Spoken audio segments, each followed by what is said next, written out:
presentation for next week, right? So that's fine. So don't forget to finish your assignments. First to send me via email as it's just noted, right? Then just get prepared for presentation. So this is the first notice which I would like to give. Okay, having said this, so I will going to give today's lesson based on that's lesson 6 and 7.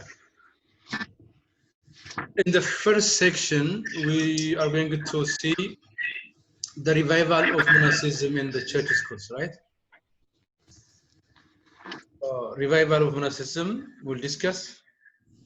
And the second portion of this presentation, we are going to have major church challenges we'll discuss. Challenges from 16th until actually not 18th century. It's just it ends at the 20th century. I just discussed. So this means we are almost covering our portions, right? So this is really very important to know this. So get ready for this. Let's see first revival of monasticism in Ethiopia. Monastic and hermetic life is known in Ethiopia since the early times. We know that since Aksumite time, but also flourished in Zagwe time. But monasticism become formally become formal by the efforts of the 9th century at the beginning of the 5th century. We know that. The monastic genealogy or Tulid Menekosat of Ethiopia starts from Pakumis, right? Abba Pakumis. And Abu Naragawi or the Mikhail of Debre Damo is recognized as the father of monasticism in Ethiopia. Salam, I think you have a background, so you just can mute. Thank you very much. Ethiopian monastic life is categorized into two models. So there are two models, basically. The Cenobitic model or Andinnat Gadam, which is widely practiced in Ethiopia, and Ideorhythmic or Kurit Gadam, or the private life model is really one of the, the models. It is also still adopted, but it's less practiced. To give you a very general idea about monasticism, right? The English term monastery is the equivalent of Yondos Gadam in Amharic, which is headed by an abbot or abbot. Whereas nunnery refers what? Yondos Gadam, and its head is known as an abbess, Memnate. So this is for the general knowledge. Every monastery or monastic community and its heads must be officially recognized by the church's hierarchy. In the previous times, the church hierarchies, the church administrators, the local Beta Kenneth, and the diocesan bishop until synodos or the patriarch. So no private monastery is allowed. So every monastery must be under the church hierarchy. So that's a very serious thing. So it must be noted. Monastic orders are strictly observed in the monasteries. Srata Pakumis or Order of Pakumios is the principal monastic rule in Ethiopia. They, of course, not only in Ethiopia, all over the Christian monasteries.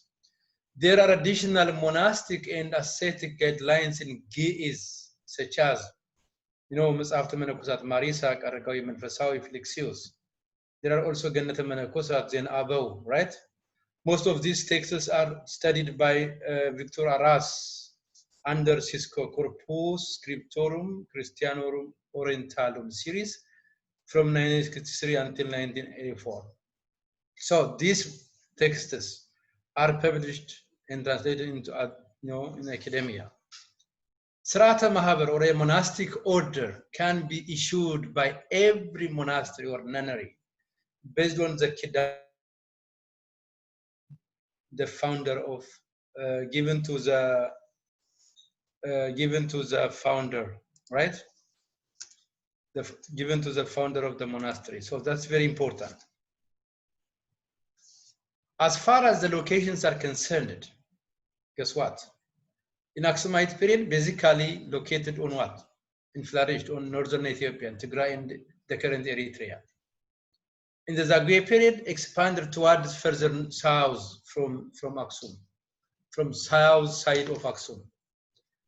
In the Solomonic dynasty, it flourished, the monastic life flourished to other parts of Ethiopia, in the north, now south, central Ethiopia and the like. Currently, meaning in the 20th century, right? Monastic life is flourished all over Ethiopia, including the, mind you, Zwai, Jimma, Welega, Gambella, Jinka. I mentioned these localities for their, geographical importance. So we know that where Zwai is. You know that where the Jimma and the Welega are there. So from east to west, from north to south. So that's really good. So in this lesson, we shall focus on flourishing of monastic life after restoration of the Solomonic dynasty. So our focus is on the third stage. So let's see how flourishing of the monastic life looks like. When we come to this, Abba Jesus Moa is first to be mentioned. Abba Jesus Moa, I gave his dates from 1211 until 1292. Yosmoa of Debre Haik Stephanos played a great role for the revival of monastic life in Ethiopia during 13th century AD. Mind you, he's not a founder. We discussed that 9 saints are the founders as far as the Ethiopian monastic life is concerned. But Yosmoa is considered as the, what we call it, the founder or a revival. He just played a great role for the revival of monastic life in Ethiopia during the 13th, 14th century. That's really very important. Abba Yosmoa founded his monastery at the island church of Debre Haik St. Stephen Church in 1248. We know that Debre Haik Stephanos was already the established church. There was already, church was established since the 9th century after I think after the end of the Zagwe, the monastic, the Aksumite dynasty. So the church of St. Stephen was located or founded in both in the time of Dilnad, right? By the time of Salama's Azib, second Salama. So the church of St. Stephen was already founded in the island of Haik. So what Abba Yosmoa did, he did not found the church, but the church was already there. So Abba Yosmoa established his school, monastic school, and it became enlarged to monastery, and it became the great center, one of the great learning center of the 13th century. So Abba Yosmoa founded a monastic school there in a Haik, right? Which becomes the first church university in Ethiopia. Abba Yosmoa, he copied the 4 Gospels when he was in Debre Damo under Abba Yohanni, now archived at Nala, National Archive and Library Agency, right? Nala, Bihera Mitzvot Wamazakir.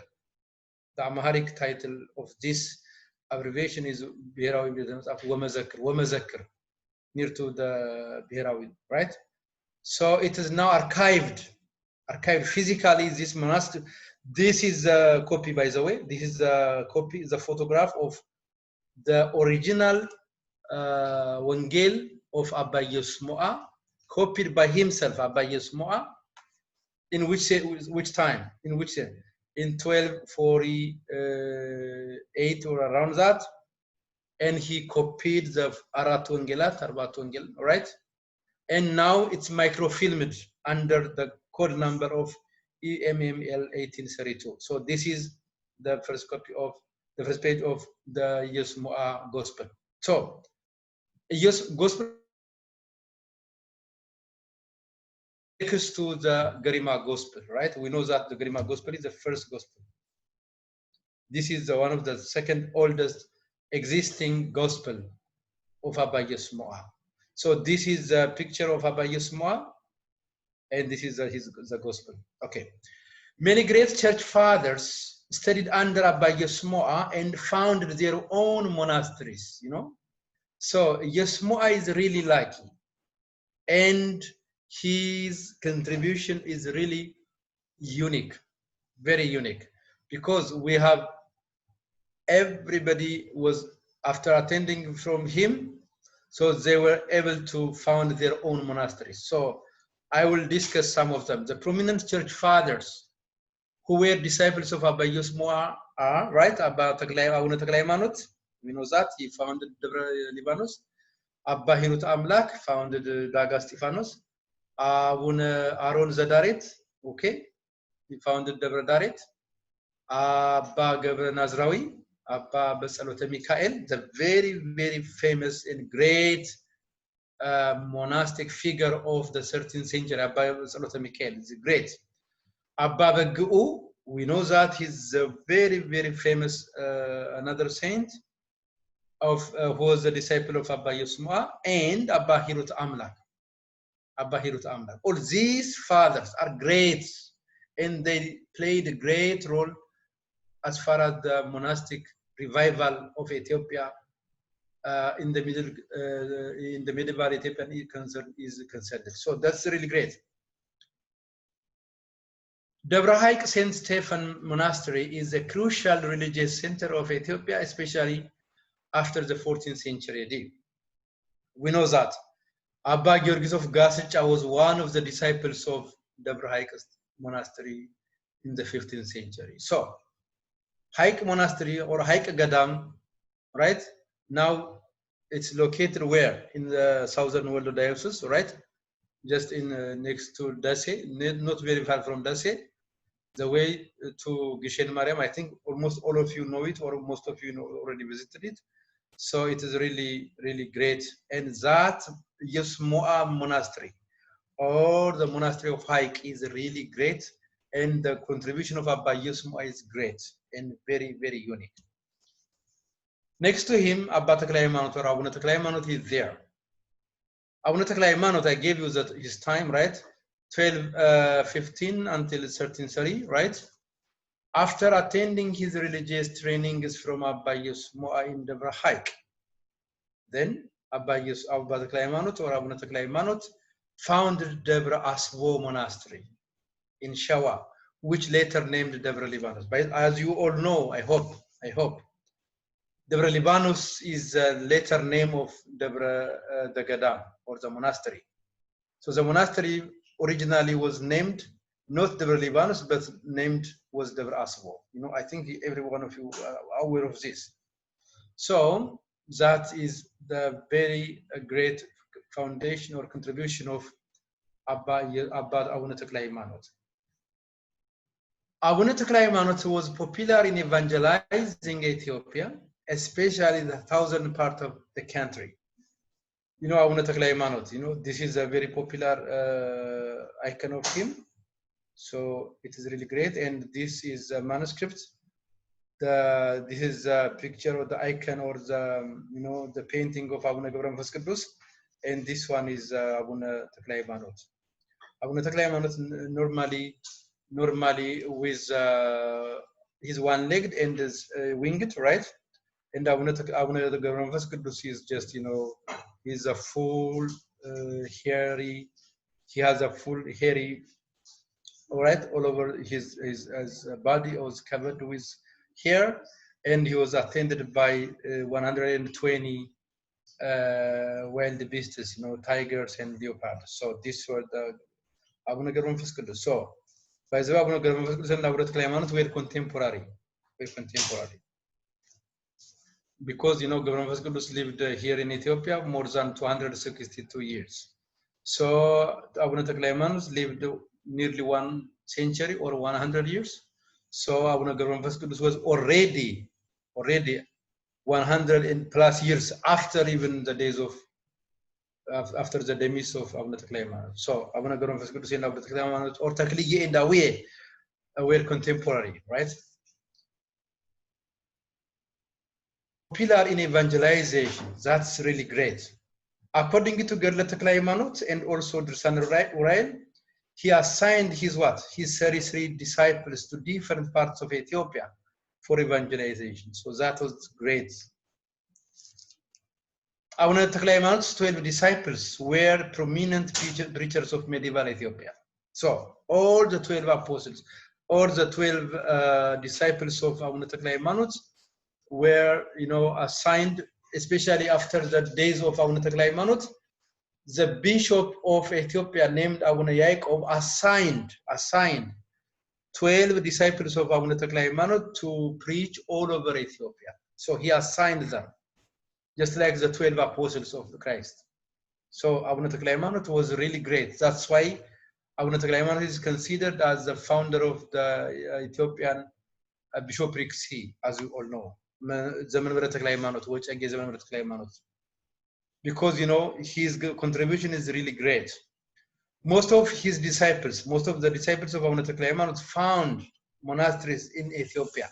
So I will mention just one. His name is Abuna Medhani Nagzi. Abuna Medhani Nagzi was one of the disciples of Ethiopia. He himself, Abuna Medhani Nagzi, was the founder of the monastery at Benkol, Tigray, in Tigray. And he was popular in having many disciples who did great many for Ethiopian church.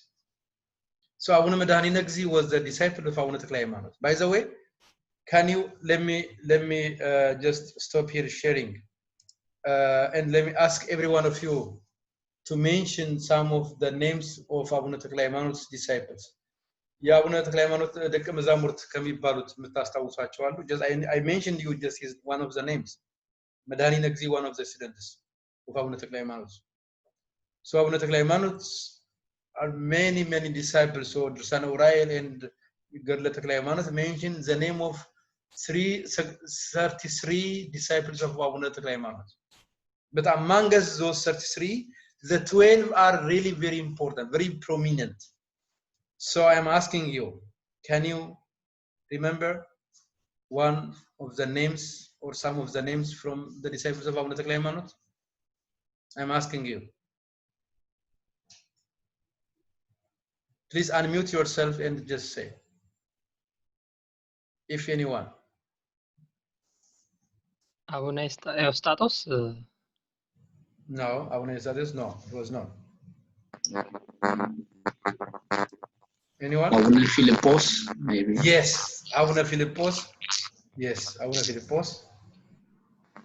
Exactly. Anyone?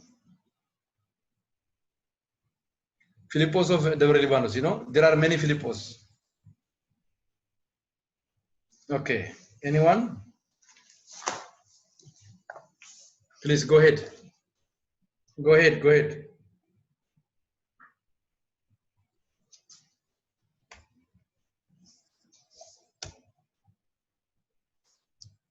Anyone?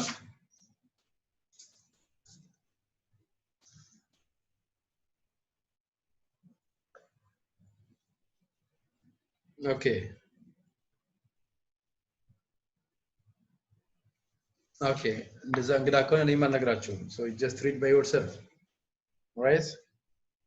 Abuna Tekle Haimanoth had 12 disciples. Those 12 disciples are called Frot Nubranad, right? So he assigned them as a preacher. So you need to know this. Okay. Abuna Tekle Haimanoth. So one of them is Abuna Medhani Nagzi.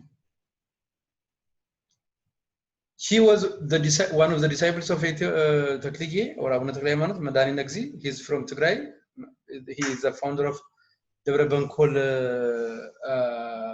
monastery.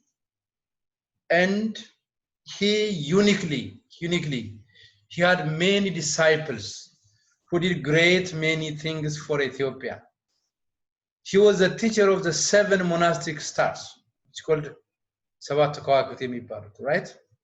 So አቡነ መድኃኒነ እግዚእ became the father, right? The monastic father of these 7 fathers. So their name, አቡነ አቡነ ሳሙኤል ዘቃሬጣ, አቡነ ሳሙኤል ዮሐንስ ዘገራንጋ, አቡነ ታዴዎስ ዘባርታዋ, አቡነ ያሳይ ዘመንዳ አባ, and አቡነ ያፍቅረነ እግዚእ ዘጉጎቤ. So as you all know, these monastic figures are really great, and they have great names, and they by themselves they are founders of great monasteries of Ethiopia in the medieval Ethiopia. But mind you, all these fathers were the disciples of Abuna Tekle Haymanot. So all these fathers are the grandsons of Abuna Tekle Haymanot. Can you say? By the way, there is a monastic genealogy called Abuna Gele Wodelu Abuna Gele. Abuna Gele Wodelu Abuna Gele በቆብ ወበቀሚስ. Okay? So there is a terminology in theology called monastic genealogy የሚባላል, right? አቡነ ገሌ መነኮሳት ልጅ አይወልዱም ወይም ደግሞ አያገቡም እንደምታውቁት፣ ግን አባ ገሌ ገሌን ወለደ ማለት በምንድነው? በቆብ ወበቅናት። ኦኬ? ወበቀሚስ። ቆብ፣ ቅናት፣ ቀሚስና አስኬማ በጣም የተከበሩ አራቱ የምንኩስና ደረጃዎች ናቸው ወይም ደግሞ የምንኩስና ልብሶች ናቸው። እያንዳንዳቸው ክብር አላቸው እና ይሄ በጣም ትልቅ ነገር ነው። So these fathers are great. For example, አቡነ ሳሙኤል ዘዋልድባ በጣም የሚታወቁ አባት ናቸው። አቡነ ታዲዮስ በጣም የሚታወቁ ናቸው። ሁሉም አቡነ ያሳይ፣ አቡነ ያፍቅረነ እግዚእ, all these. So all these are called ሰባቱ ከዋክብት ይባላሉ። ለዚህ ነው ከዋክብት መባላቸው። Why they became ከዋክብት or stars? Because they just shone Ethiopia and Ethiopian church by their monastic, activities. Guess what? These 7 stars of Christianity were the grandchildren of Abuna Tekle Haymanot, or they are children of Abuna Medhanine እግዚእ, or the great grandchildren of whom? Abuna ኢየሱስ. So you can see this way. Another very, very important monastic figure of the 13th century is Abuna Eustathios. ቅድም አንዳችሁ የተከሳቻቸው ማለት Abuna Eustathios. Abuna Eustathios, I gave you his name, his title, his dates. He is called Kafale Bahir, divide the water, right? He founded a monastery called Debre Tsarabi, located in Eritrea. He is popular in his teaching, saying what? Right? Observance of Saturday Sabbath equally with Sunday, right? That's right. Which caused what? A controversy and religious movement in medieval Ethiopia. So, Abuna Eustathios, his name is linked with Sabbath controversy. So he was a staunch supporter, not supporter.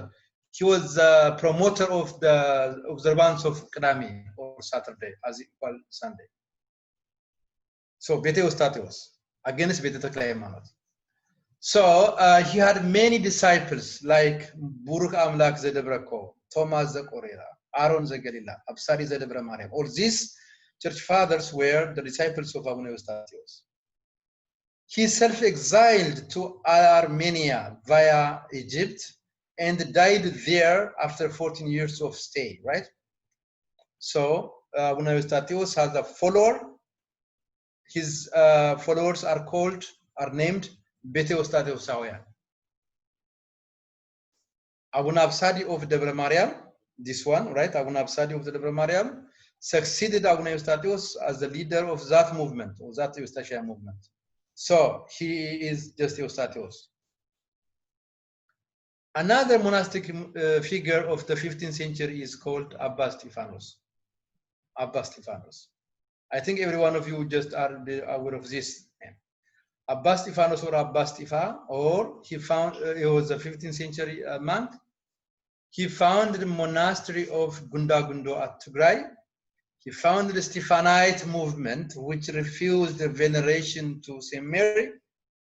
He rejected holy icons, and he rejected to give due respect for the cross of Christ. So he rejected Mary, he rejected he rejected Maskal. Okay. So his movement is called Deika Stephanos, and his followers are called Deika Stephan or Deika Stephanos, or simply in English we call them Stephanocytes, Stephanites. They were persecuted, as you all know, by Emperor Zarayakob in the middle of the 15th century. So Abba Stephanos must be mentioned at least by name as far as the monastic movement of Ethiopia is concerned. So Abba Stephanos of Zagundagunde, that's it. Now let's see what are the contributions of monasteries. Well, there are lots of things, lots of monasteries. Let me ask you, please. Can you say something? The monastic contribution? I think every one of you are expected to say at least one point. There are lots of importance we know, but very many or just few pointers mentioned. So what are the contributions of monastic figures, monasteries? Please go ahead. Go ahead. Teaching. Yes, teaching. Teaching of what? Christian teaching, right? Christian teaching, yes. Yes, Christian teaching. They are centers of Christian teaching. Exactly. What else? I think it's a matter. Yes, go ahead. Yeah. So I would say the life itself, like Christian life, the real Christian life is based on the Exactly. So, Yes. it's very fundamental. Yes. That's true. That's true. That's great. Thank you. Now, anyone? Monastic life, yes.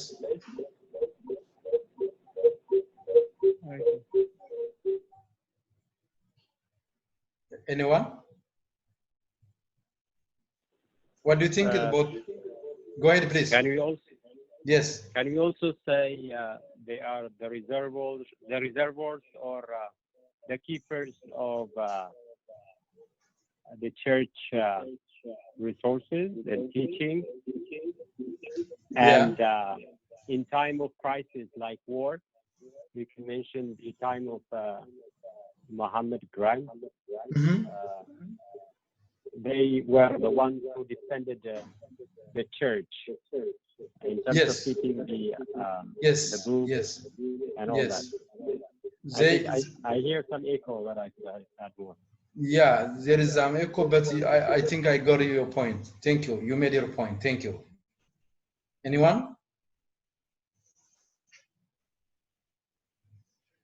Anyone? Okay. So let's continue.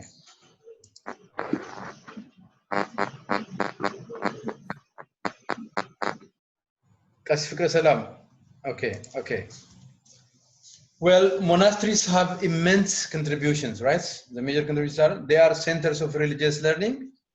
They are centers of evangelism, as it is, right? As you said. They are centers of healing, right? Tzabal or holy water is there. They are centers of arts, painting, arts. They are centers of literature, right? Literature, copying, composition, right?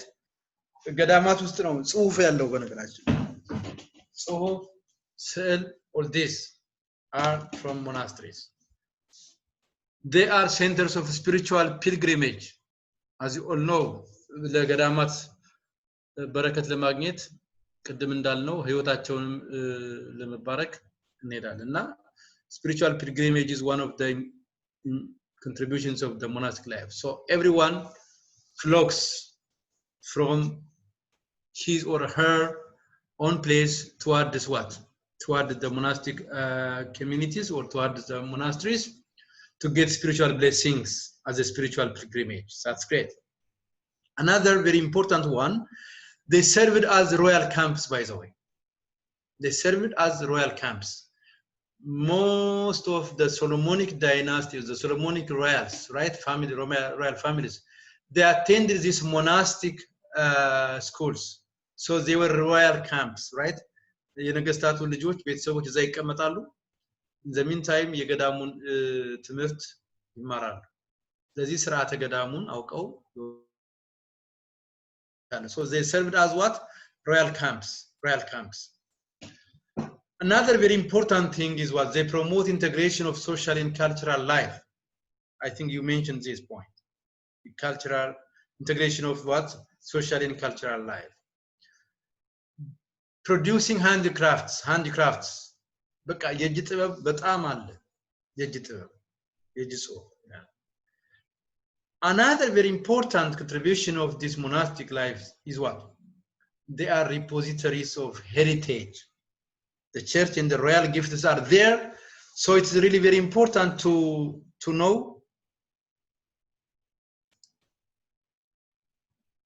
Yeah, I don't know what happened.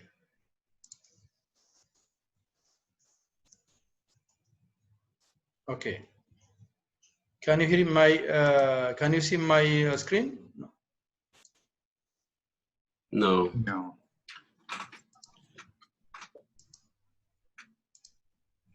How about now? Yes. Yes, we can see. Okay, thank you. So I just give you some of the references for monasticism. Yeah, okay.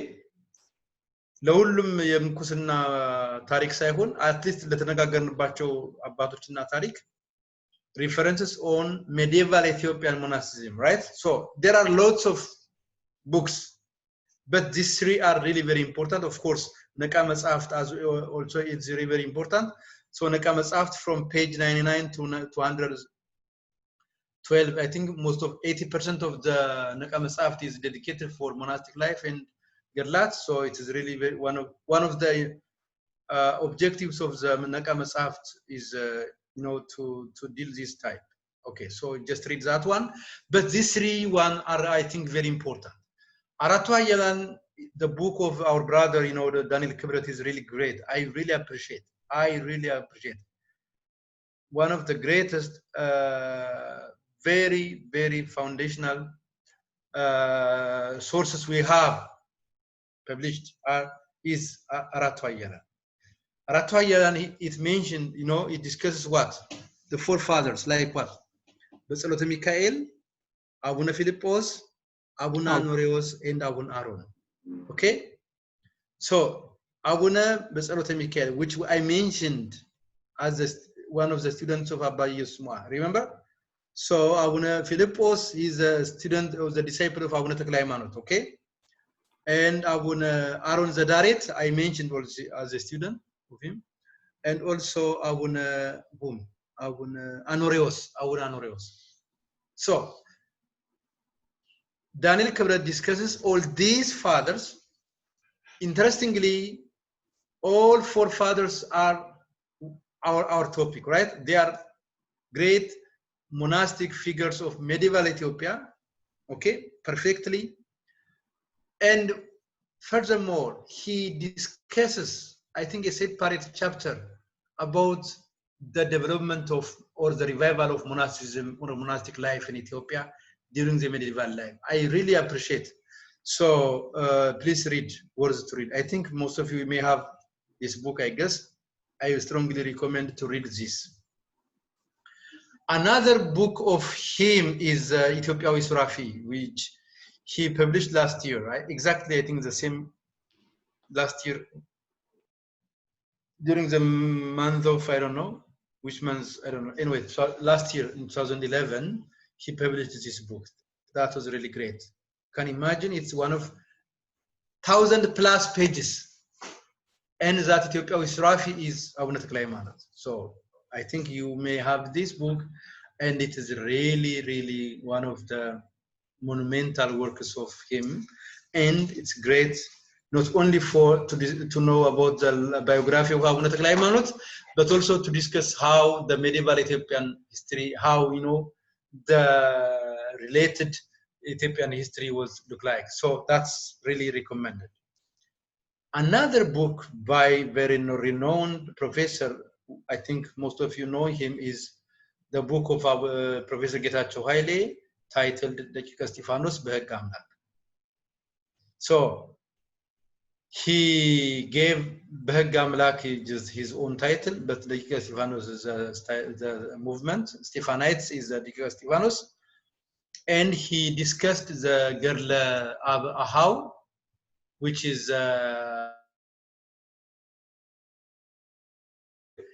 ደቂቀ እስጢፋኖስ or Stephanites are, according to the the majority view, they are heretical views, right? They are heresies, but they have their own gadl, the Gundagundo Menakosat, right? They have their own gadl, and they recorded their history, starting from the founder of that monastery called Abba Stephanos, okay, and his followers, like Abba Karazun, like Abba Gabra Nazrawi, and others, right? So they compiled a girl called Girl Abu Ahau. So that Girl Abu Ahau is not about other fathers, other brothers, no. They consider themselves as brothers, right? The Girl Ahau. Miluacho Rahacho. Girl Abu Miluacho Degmun Stephanos Abatacho. So Girl Abu Ahau is a monastic girl, so designed by or composed by the. So Professor Getachew Haile discusses the situation. He reviewed that, and he translated Girl Stephanos, Girl Abba Stephanos, into Amarinya. So this book is really very important with annotated bibliography. That's great. That's great. So words to read. So this is all about monasticism, by the way. This is all about. So I am done with monasticism. The second point is about church schools. I know we have already discussed in the class, and this is a title to be term paper. So I am not going to discuss it in detail, but just to mention what it is, the general features. Church schools, which are commonly known as traditional church schools, are backbones of what? The Ethiopian church. Their existence is as old as the existence of the church. Prevalent during Aksumite time, expanded in Zagwe's period, but flourished where? During the Solomonic dynasty. This is very important. They offered lessons, okay, this church school, they offered lessons and trainings for what? For all over service of the church. Traditional church schools function in different levels and types of lessons. So there are different departments. I've just classified into 6. Nivab Bet, School of Reading, Zema Bet, chanting, right? Kedase Bet, liturgical chanting, Kenai Bet, School of Ethiopic Poetry, Matzah Bet, School of Biblical Commentary and Hermeneutics, which itself has also 4 under departments. Matzah Bet is just Matzah Bet. There is Old Testament, Blue Kidan. There is New Testament, Hadis Kidan, okay, Hadisat. There is Matzah Likaunt, and there is also what? Matzah Menakosat. So, great. The last department is called Akwakwan Bet, which is a school of specialized chanting. And I am not going to discuss more than this, because you are expected to write a mini research on this and presenting about traditional church schools. Which group is it, by the way? Group 1 or 2 or 3? Which group? You are muted. I can't hear you. I can't hear you. It's our group. Okay. Which group is it? 1, 2, 3, 4, 5, 6, 7, 8, 9, 10. Okay, 4. Group 4. That's great. That's good. So just to remind you, right? I gave you a very good introduction, so that I think you just continue, right? Okay. Now Lesson 7. Am I too quick, too fast, or I think you can comprehend, right? It's good, but I have some questions about the. Just keep them. Keep all questions, and I'll give you the line. Okay? Okay. Lesson 7. Lesson 7 designed to discuss major church challenges during 16th through 20th century, right? 5 centuries. Focusing on 3 major challenges: invasion of Grand Ahmed, the missionaries, and the theological disputes. You know, I just used this term. I like this term concerning the missionaries. What I say, evangelizing what? They evangelized. This is a very good title, and I really appreciate this to use this title. Okay. First, the invasion of Grand Ahmed. Grand Ahmed. Well, also this is also a group assignment, I know. So I am not going to give you a detailed one, but just to give you just a general description. The major challenge of the period is the invasion of Ahmed Grain during the reign of Ibn Dingil. Ahmed Grain was what?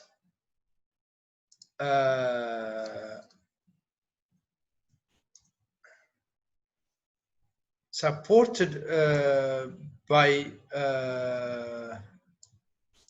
was supported by the Turkish Islam, right?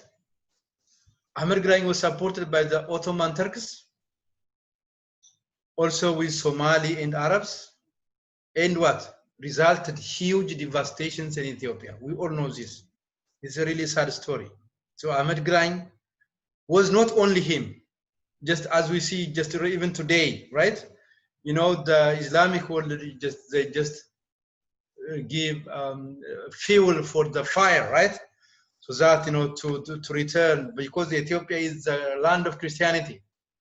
So they have great interest to devastate or distract the old Ethiopians. So, and he did this, Ahmed Grain did for 15 solid years. He was not alone, but he was supported with Turkish, right? The Ottoman Turkish, also Somalis and Arabs. So Grain expelled Emperor Ibn Dingil, and Ethiopia was under a chaotic situation due to his distraction. So group, I think, which group is this? You are expected to write a term paper on him, right? And his distraction. So that is, I'm not going to discuss this in detail. Let me see. I think I will discuss this a bit. I will give you a detailed account on missionaries of Ethiopia or missionaries in Ethiopia. Okay. Have you ever seen? Okay, let me stop screen sharing and let me ask you. Please unmute yourselves, if possible. If just try to show your video, because you know it's good to know that Nagar ba'ayni gabal. So I am asking you. I'm get ready for asking, right? To be asked. So I am asking you, guys. Have you ever think about missionaries? What are they? What do you think? And what's their contribution? Pros and cons of this. What are the missionaries? Totally. Missionaries ሲባል የምናውቀው እኛ ፕሮቴስታንቶች ብቻ ነው. But it's not the case. It's not the case. We all know that it's not only Protestants are missionaries, but even others. So I'm asking you, tell me or share your own view, how your observation on the missionaries generally. You have an idea? What are these? What are the missionaries? You can speak in Amharic or in English, by the way. Feel free. ዶክተር ኦኬ መላክ አባታችን እንዴት አሉ? እንዴት ዋሉ? እንዴት አመሹ? አለሁ። ያው የቅድሙ በኮምፒውተር ሆኖ ስለማይሰማ ነው የኔ የሰማ ነበር። ይሄኛው ስልኬ የደብር ጉባኤ ዞብኝ ነው። ይቅርታ በጣም እኔ እንደምረዳው ሚሽነሪ እንግዲህ ለአንድ ተልኮ ወይም ደግሞ አንድ አሳይመንት ጨብይዞ ለአንድ ነገር የሚላክ ስለሆነ ለምሳሌ የኛንም ተልኮ ጭምር ማለት ነው የኛውን የክህነት አገልግሎት እንሰጣለን ተልኮ ይኖረናልና ያንን ተልኮ ለመወጣት በዛ ስራ ላይ የሚተሰማራ ይመስለኛል ሚሽነሪ ማለት ትክክል ነው ሚሽነሪ ቃሉ ፖዚቲቭ ነው የኛንም የሚናገር ነው ትክክል ነው እንዳሉት እሳቸው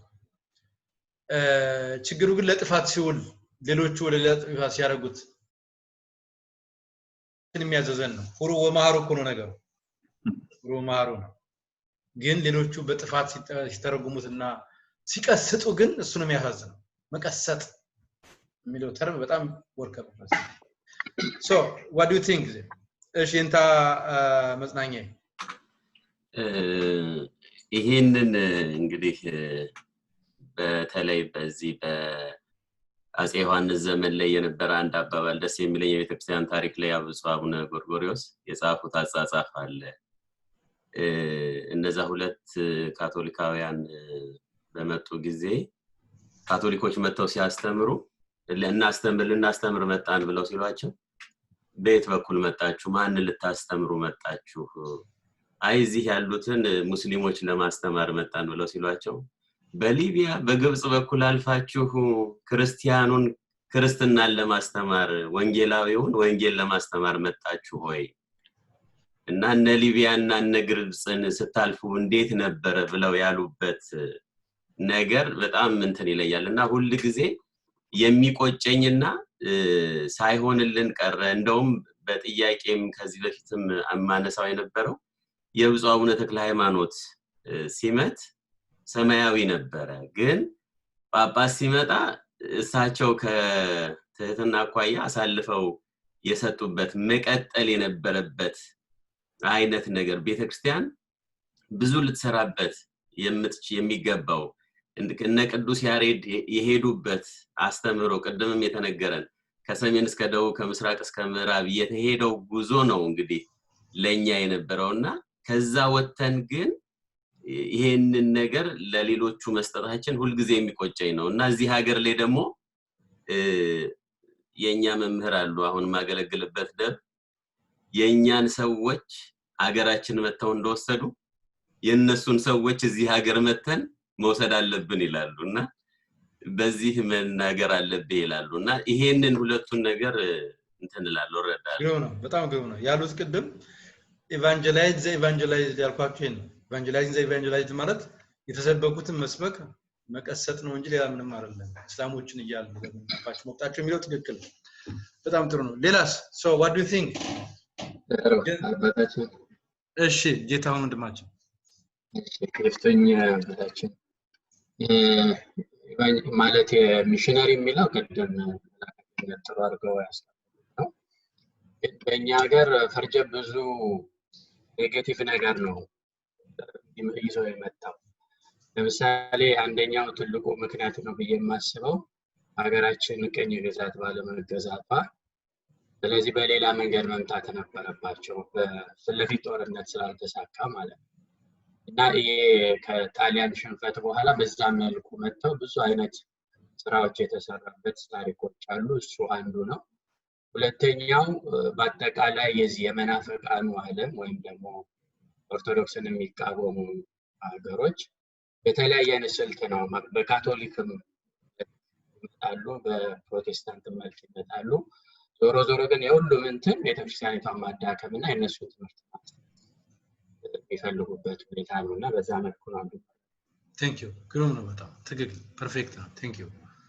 ወንድማችን ጌታ anyone መጨመር የሚፈልግ አንድ ልጨምር እሺ ዶክተር ጌታ በላይን ኦኬ እሺ ያው ሚሽን የሚለው ታላቁ ሚሽን ነው ግሬት ሚሽን የሚባለው በኢየሩሳሌም በሰማሪያ እንዲሁም እስከ መጨረሻው እስከ ዓለም ዳርቻ ድረስ ምስክሮች ትሆናላችሁ የሚለውና አዛብን ሄዳችሁ በስም አጥምቋቸው የሚለው ሚሽኑ ይሄ ነው ታላቁ ሚሽን የሚባለው ግን አውሮፓውያን የተጠቀሙበት ይሄንን ነገር እንደ መሳሪያ ነው።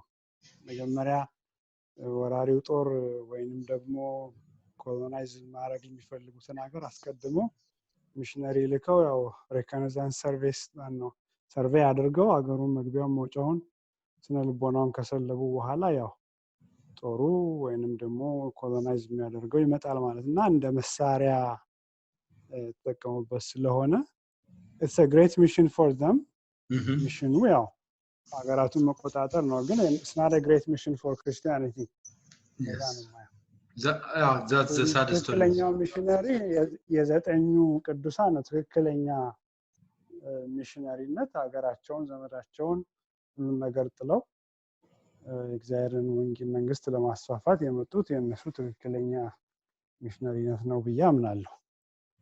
በትክክል thank you በጣም አመሰግናለሁ። ሌላ ተጨማሪ ሐሳብ አለ?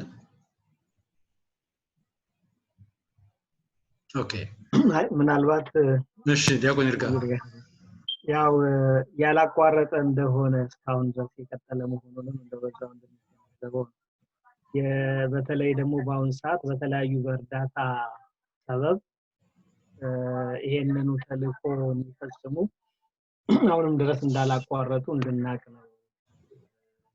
ለምሳሌ ያህል የኮሪያን ሆስፒታል ሁላችንም እናውቀዋለን። ኮሪያ አባቶቻችን ዘምተዋል።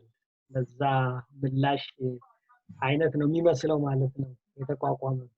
ግን በውስጡ የሚሰራቸው የሚፈለፍላቸው ግን ሰፖርት የሚያደርጋቸው እያንዳንዱ እዛው የሚያገለግል ሰው በሙሉ ራሱ የታድሶ ተላላኪ እንዲሆንና ያንን እንዲያስፈጽም ነው ስራው ማለት ነውና ሲል አላቋረጠም። እንደውም እንትኑን ሲስተሙን ቀየረ። ይሮ በጣም በሰፊ ነው። ትክክለኛ ነው። ይሄ ነው። አመሰግናለሁ። Okay, go ahead please.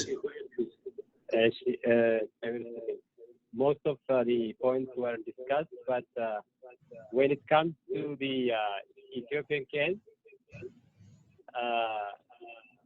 we can mention the issue of NGOs in Ethiopia. Ethiopia ውስጥ ያሉት መንግስታዊ ያልሆኑ ድርጅቶች በብዛት ከዚህ ከመናፍቃን ወይም ደግሞ ከጴንጤ እምነት ጋር የተያያዙ ናቸውና ላያቸው ሚሽናቸው ወይም ኦብጀክቲቫቸው ወይ ህፃናትን መሰረት ያደረገ ሊሆን ይችላል፣ አረጋውያንን መሰረት ያደረገ ሊሆን ይችላል። የተለያዩ እንትኖች ይኖሩታል። ግን ውስጡ ግን ሰራተኛ ከሚቀጥሩት ሰራተኛ ጀምሮ ጥቅሙን የሚጋሩት ሰዎች ሁሉ መጀመሪያ ወይም ደግሞ የእምነታቸውን ነገር ፕራዮሪቲ ይሰጣሉና ምንድነው የተደበቀ ነገር አለው ውስጡ ማለት ነውና ቅድም እንደተባለው ሚሽን በፖዚቲቭ ግን ሁሉም ግን በዚህ አካይዳ ሄደው የሚለው ነገር ነውና የኤንጂኦ ጉዳይ እንደ አንድ ምሳሌ ይችላል ለማለት ነው። በትክክል thank you ዘመናዊ ቅሰጣው በዚህ መልኩ ይሄዳል። ዲያቆን ይርጋ እንዳለው በህክምና በእርዳታ መልክ ብዙ መልኩ ይሄዳል። በጣም ብዙ ነው። ታሪክ ደግሞ ሲነግረን when we see history really history tells us history is really a great lesson. History teaches us the same, so we must be cautious. So I will just read from my screen. Can you see? I think so. Yeah. Yes. So missionaries in Ethiopia. So I will divide this into three. Right. The first into two major one. Right. The first one is the Jesuit missionaries. The first missionaries in the proper sense of as far as the modern Ethiopia or the modern history after the medieval Ethiopia, following the invasion of Ahmed Grine, Christian royals requested the Portuguese government, which was a powerful Christian state of the time, for military allies. So Jesuit missionaries got this chance to come to Ethiopia. You know, that is the great advantage they just took. They were just invited, so they came. But mind you, the Ethiopian Christians or the Ethiopian emperor or the Ethiopian royals asked what? For what? For military ally, right? Not another thing. But you know, they came multi-directionally, multi-purpose. So the Portuguese troops were led by Cristoforo da Gama, and they did a wonderful job to defeat whom? Graኝ Ahmad, we know that. But later, the missionary members changed their mind and started doing against the military agreement of the two states. John asked Emperor Glaudius to submit himself to the Catholic Pope and proposed the people of Ethiopia should be converted to Catholicism. So you can imagine, shameless, really. But King Glaudius refused to do so.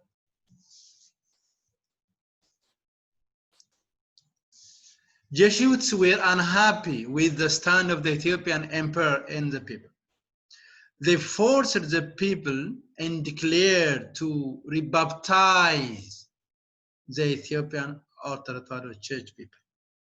You see, they would like to rebaptize. They continued their effort to convert Ethiopia into Catholicism, and they were successful to convert whom? Emperor Susnius, as you all know, in 1606 to 1632, due to the efforts of Pedro Paez. So, Jesuit missionaries continued their effort, and after long time, so they were successful to convert the Ethiopian emperor. Emperor Susnius was converted officially to Catholics.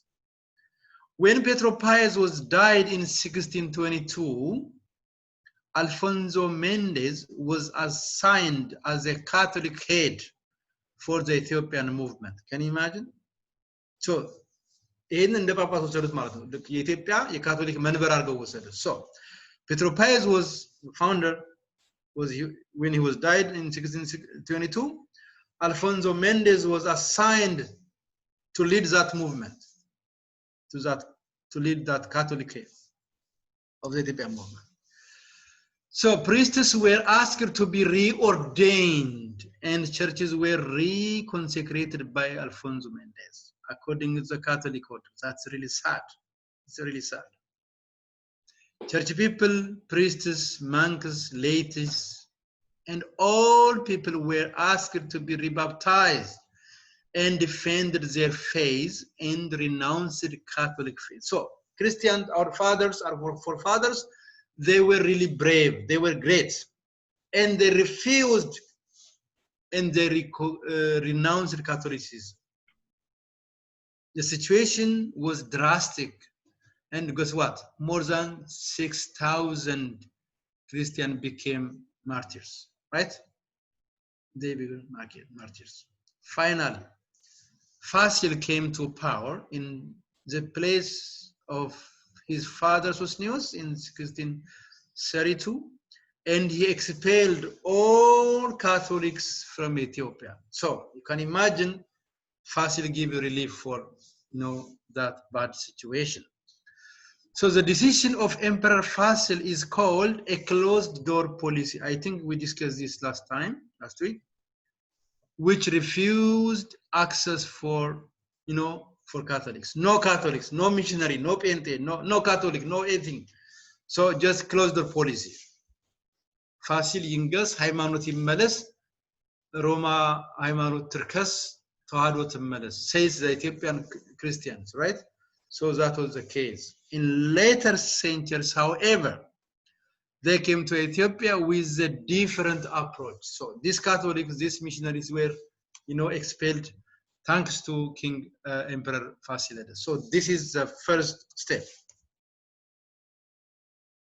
The second missionary group are called Protestant missionaries. The first ones were Catholic missionaries. They are called Jesuit missionaries, right?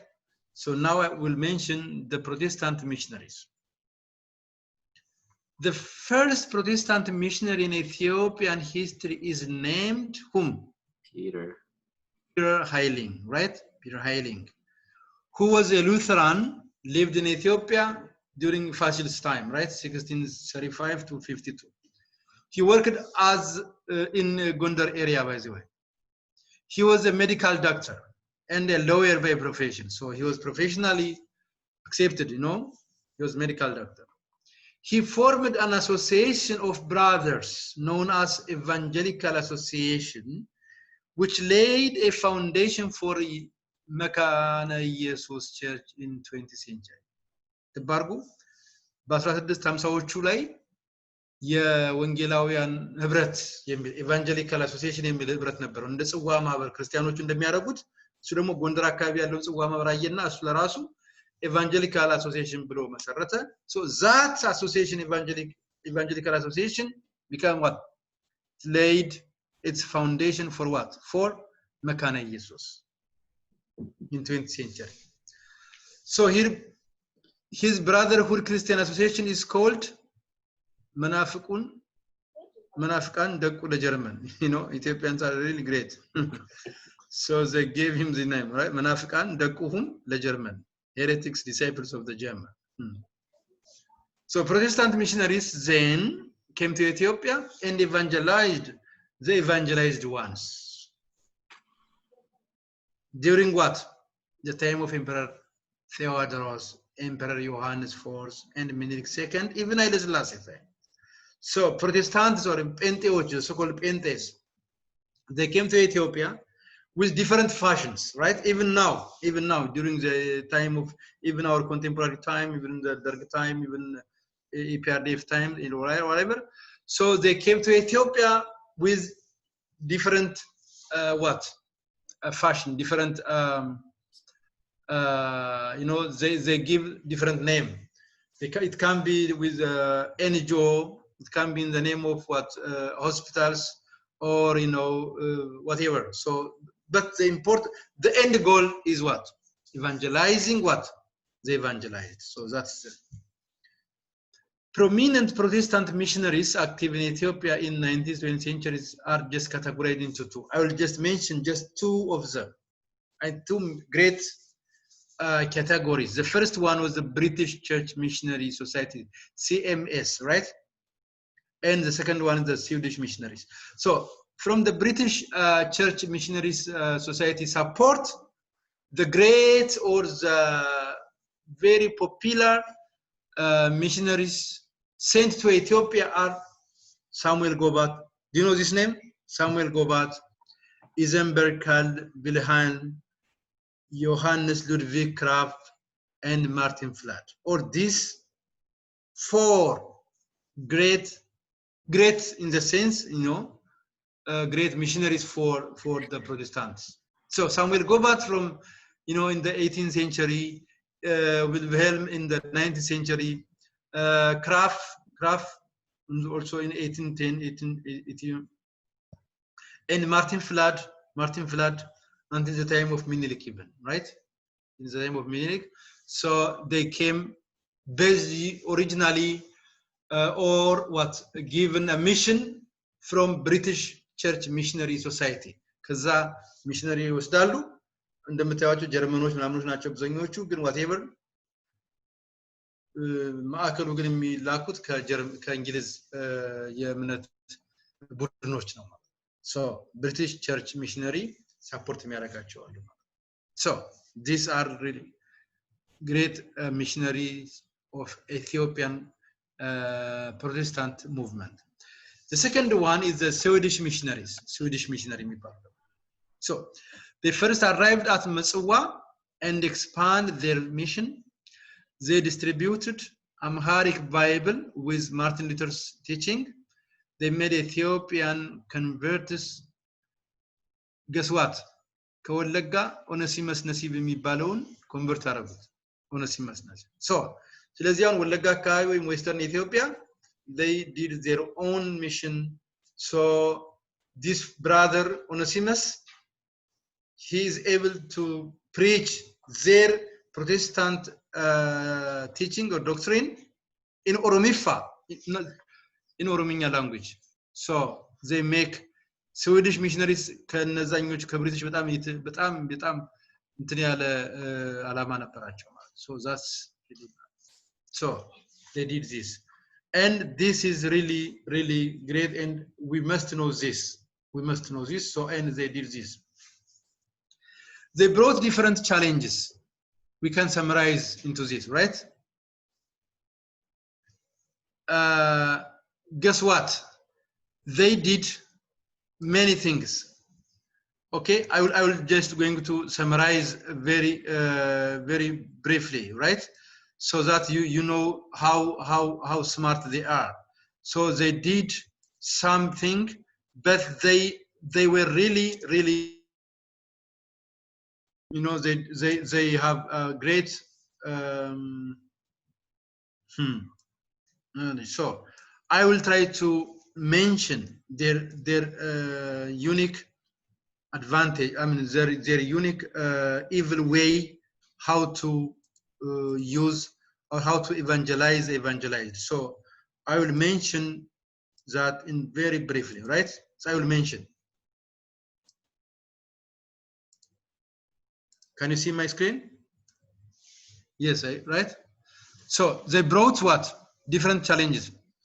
They did proselytize the Ethiopian Orthodox Church believers, not a true evangelical activity they did.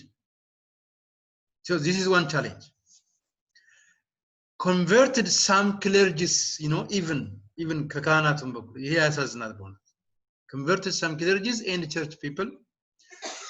They preached hate among the people of Ethiopia and ignite tribal problems, insulting Ethiopian church as non-Christ. I think አንዳንዶቹ ዛሬም እንደሚያደርጉት ማለት ነው። ኢትዮጵያን ማንቋሸሽ፣ መጥላት፣ የኢትዮጵያ ቤተክርስቲያንን ኋላ ቀር አድርጎ ማሳየት፣ ኢትዮጵያ ቤተክርስቲያንን አንቲ ክራይስት አድርጎ ማሳየት ሲላቸው ይሁዲ ናት ይላሉ፣ ሲላቸው ወንጌል የሌለባት ናት ይላሉ፣ ያንኳሳሉ። በቃ this is what their strategy is. They use the local language to attract people, by the way. ይሄ ነው አንዱ ትልቁ ብልጠታቸው። ሎካል ላንጉዌጅ ትግርኛ ይናገራሉ፣ ኦሮሚኛ ይናገራሉ፣ ሌላም የደቡብ ቋንቋዎች ይናገራሉ። so they attract people. They converted Christians in providing materials and economical benefits ይሰጣሉ። እንደምታውቁት ሰልባጅ ምናምን የሚባለው ነገር ማለት ነው። They published their distorted doctrines and distributed to the people for free. So that is one of the great challenges of them. Okay, now let's come to the last point of today. One of the challenges of the 20th century or the after medieval Ethiopian history is the theological dispute. Theological dispute was one of the great challenges of Ethiopia. Even though Catholic missionaries were expelled from Ethiopia in 17th century, they have used different means to influence the local people. We know this. These teachings are called what? Qib'at and ጸጋ. Qib'at means unctionists, unctions ይባላል. Unction, qib'at. ጸጋ and grace, right? So which are heretical in nature and different from the teaching of Tawahado. So qib'at ጸጋ የሚባል ሌላ theological dispute አለ። Both teachings, both qib'at and ጸጋ teachings reach with they reach with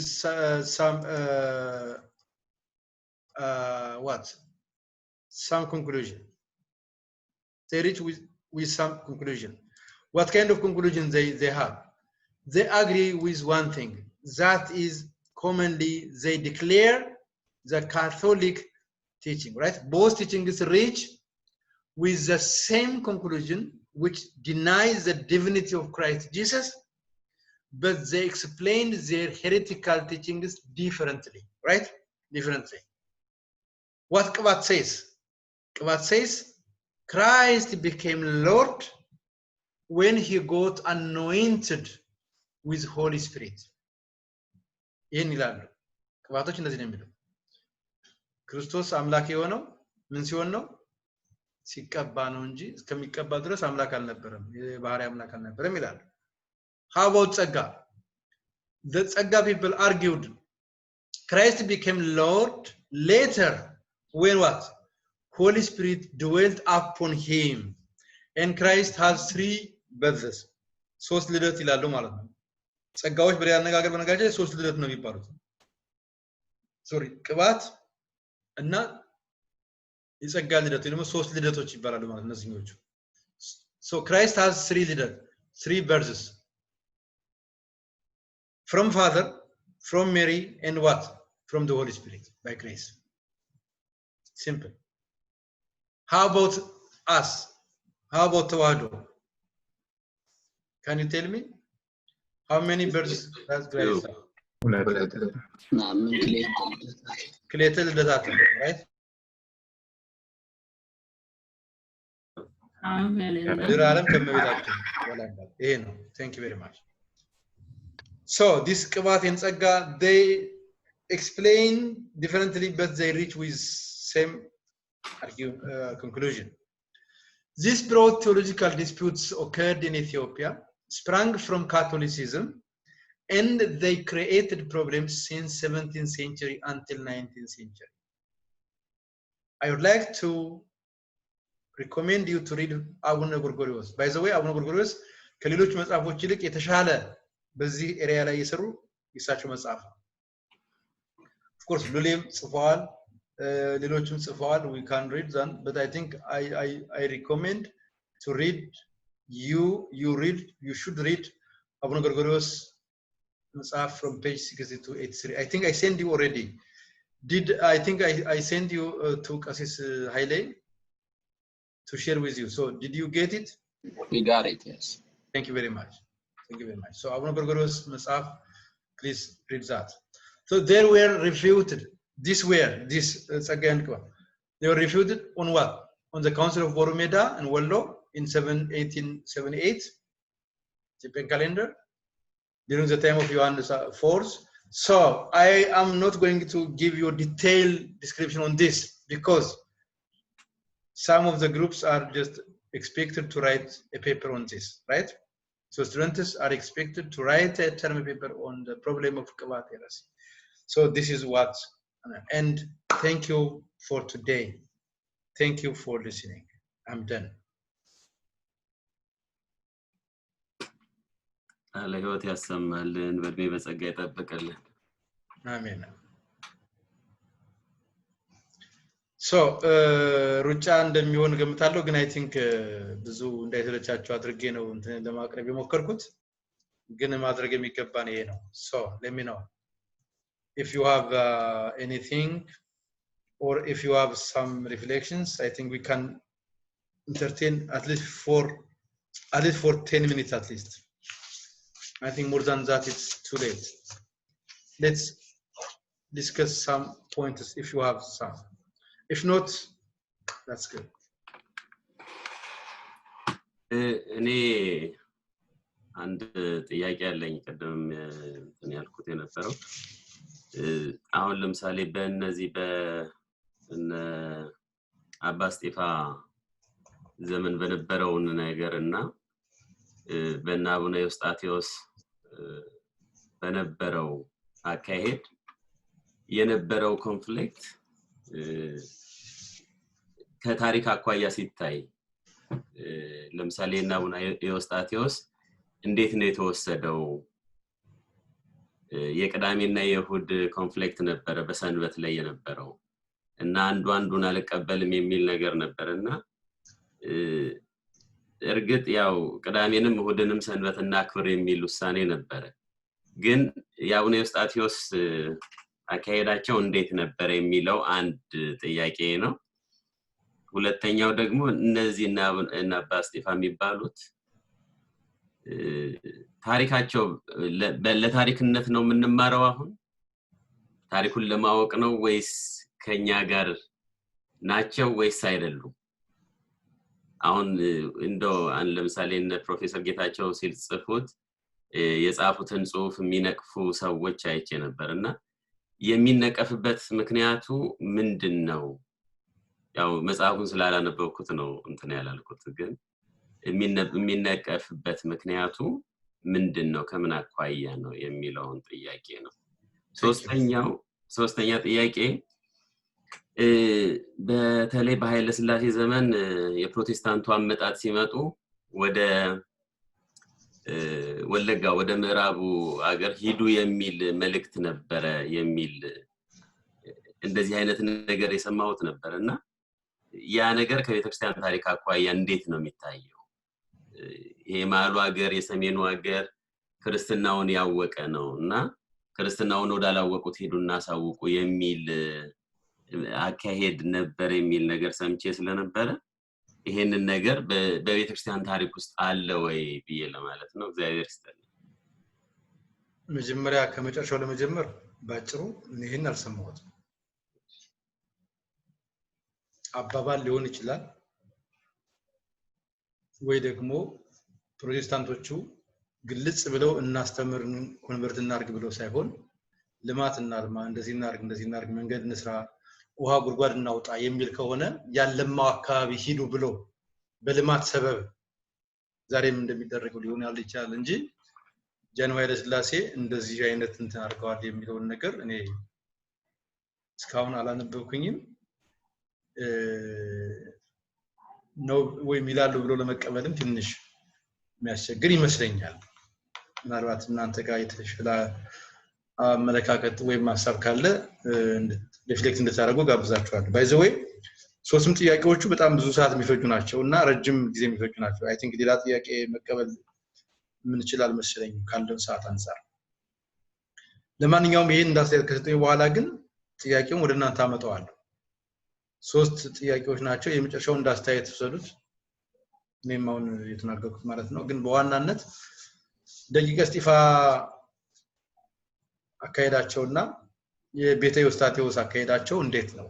ባይ ዘ ዌይ በቤተክርስቲያን ታሪክ ውስጥ ወይም በመጽሐፍ በዚህ በታሪከ መነኮሳት ወይም በኢትዮጵያ ቤተክርስቲያን አስተምሮ ቻሌንጅ አጋጠመ ብለን ካለ ሜዲቫል ኢትዮጵያን ሂስትሪ ውስጥ እነዚህ ሁለቱ ናቸው የሚጠቀሱት ሃይማኖት ከተባለ ማለት ነው። ከዚህ ውጪ ሌሎቹ በጣም አንዳንዶች አሉ ከስር ያሉ እነዚህ ሚካኤላውያን ምናምን የሚባሉት ያን ያለ ጎላ አይደለም ማለት ግልጽ ነው ምናፍቅነት ነው ግን በጣም ፖፑላር አይደለም በጣም ኤኮ አልሆነም።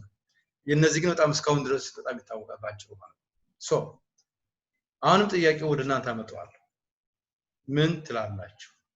የደቂቀ እስጢፋን መጀመሪያ እንየው። ሶሪ የመጀመሪያ የቤተ ዮስጣቴዎስን እንየው ከዘመናቸውም ቀደም ስለሚሉ ቀዳሚት ሰንበት ትከበር የሚል አቋም ነው ያላቸው እና የሳቸው አከባበር ወይም የሳቸው ስትሮንግሊ ዲፌንድ ማድረግ ቀዳሚትን የሚታየው እንዴት ነው የሳቸው ጥያቄ ከስመጣኝ። ሶ የቤተ ዮስጣቴዎስ ወይም ዮስጣቲያን ከሚባሉት አንፃር what do you think? What's the church perspective on Eustatians? And what's your view? I'm asking you. So just feel free to reflect your own ideas and we'll summarize, right? So few points. The second one is how about Stephanites, right? ደቂቀ እስጢፋኖስ ደግሞ የሚያስተምሩት ትምህርት ትብረናል በአሁኑ ሰዓት የሚታዩት እንደ መናፍቅ ነው ከቤተክርስቲያን ውጭ እንደወጡ ነው ወይስ ቤተክርስቲያን ውስጥ እንዳሉ ግን የተለየ ጎራ እንደሚከተሉ ነው? እንደዛ ከሆነ አሁን ይሄንን በቤተክርስቲያን ታሪክ ላይ መማራችን የኛ ናቸው ብለን ነው እንድናቀው ያህል ነው ወይስ ከኛ ውጭ ናቸው ግን እንድናቀው ያህል ነው? አይ ቲንክ እንደዛ ነው ጥያቄያቸው። ሶ ሁለቱም ጥያቄዎች ሪፍሌክት አድርጉና አጠቃላይ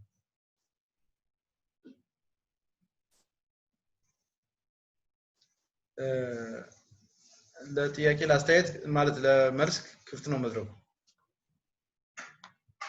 ደቂቀ እስጢፋኖስ ቤተ ዮስጣቴዎስ የቀዳሚት መከበር በቃ የደቂቀ እስጢፋና የቀዳሜ መከበር ሁኔታ ማለት ነው ጥያቄ ባጭሩ ምን ትላላችሁ? መላከ ፀሐይ ኦኬ ዲያቆን ፍስሐ እሺ እሺ ፍቱኝ ባርኩኝ የኔ በዚህ በተለይ በመጀመሪያው በቀዳሚት ዙሪያ ያለው እንግዲህ ወደ አዲስ ኪዳን ስንመጣ ጌታችን በብሉይ ኪዳን ከነበሩት ነገሮች ያስቀራቸው ነገሮች አሉ እንዳሉ እንዲቀጥሉ ያደረጋቸው ነገሮች አሉ ያሻሻላቸው ነገሮች አሉ እንግዲህ አባቶች እንደሚያስተምሩትና በተለይ እኔ ነቢያት ኦሪትና ነቢያትን ልሽራል መጣው ታስማይ ነው እንጂ በስም የሚል እንትን አለ ካልተሻሩት ነገሮች አንዱ አስርቱ ትእዛዛት ናቸው ከዛ መካከል ደግሞ ሰንበትን አክብር የሚለው ትእዛዝ አለ የትእዛዝ ያልተሻረ ነው የተነገረውም ስለ ቀዳሚት ሰንበት ነው ከዛ አንፃር አቡነ ኤዎስጣቴዎስ ያዙት አቋም የሚገባ ነው በእግዚአብሔር የተሰጠ ትእዛዝ ነው ሰንበትን አክብሩ ተብሏል ስለዚህ ቀዳሚት እየተከበረች መቀጠል አለባት ግን ቀዳሚት ላይ ደግሞ እንዳይሁድ እዛ ላይ ብቻ ተንጠላጥለን መቅረት የለብንም ደግሞ ሰንበት አይሁድ የጌታ ቀን ብሎ ባለራዕዩ የተናገረላት እነዚህ ሁለቱም ይከበሩ ተብሎ ያው በጉባኤ የተወሰነበት እኔ በጣም ትልቅ ታሪካዊ ውሳኔና የማስበው ደቂቀ እስጢፋ ላይ ምናልባት ሌሎች አባቶችም ሲናገሩ ይሻላል እንደዚህ ላይ Thank you በጣም good እሺ ሌላ ሐሳብ ያለው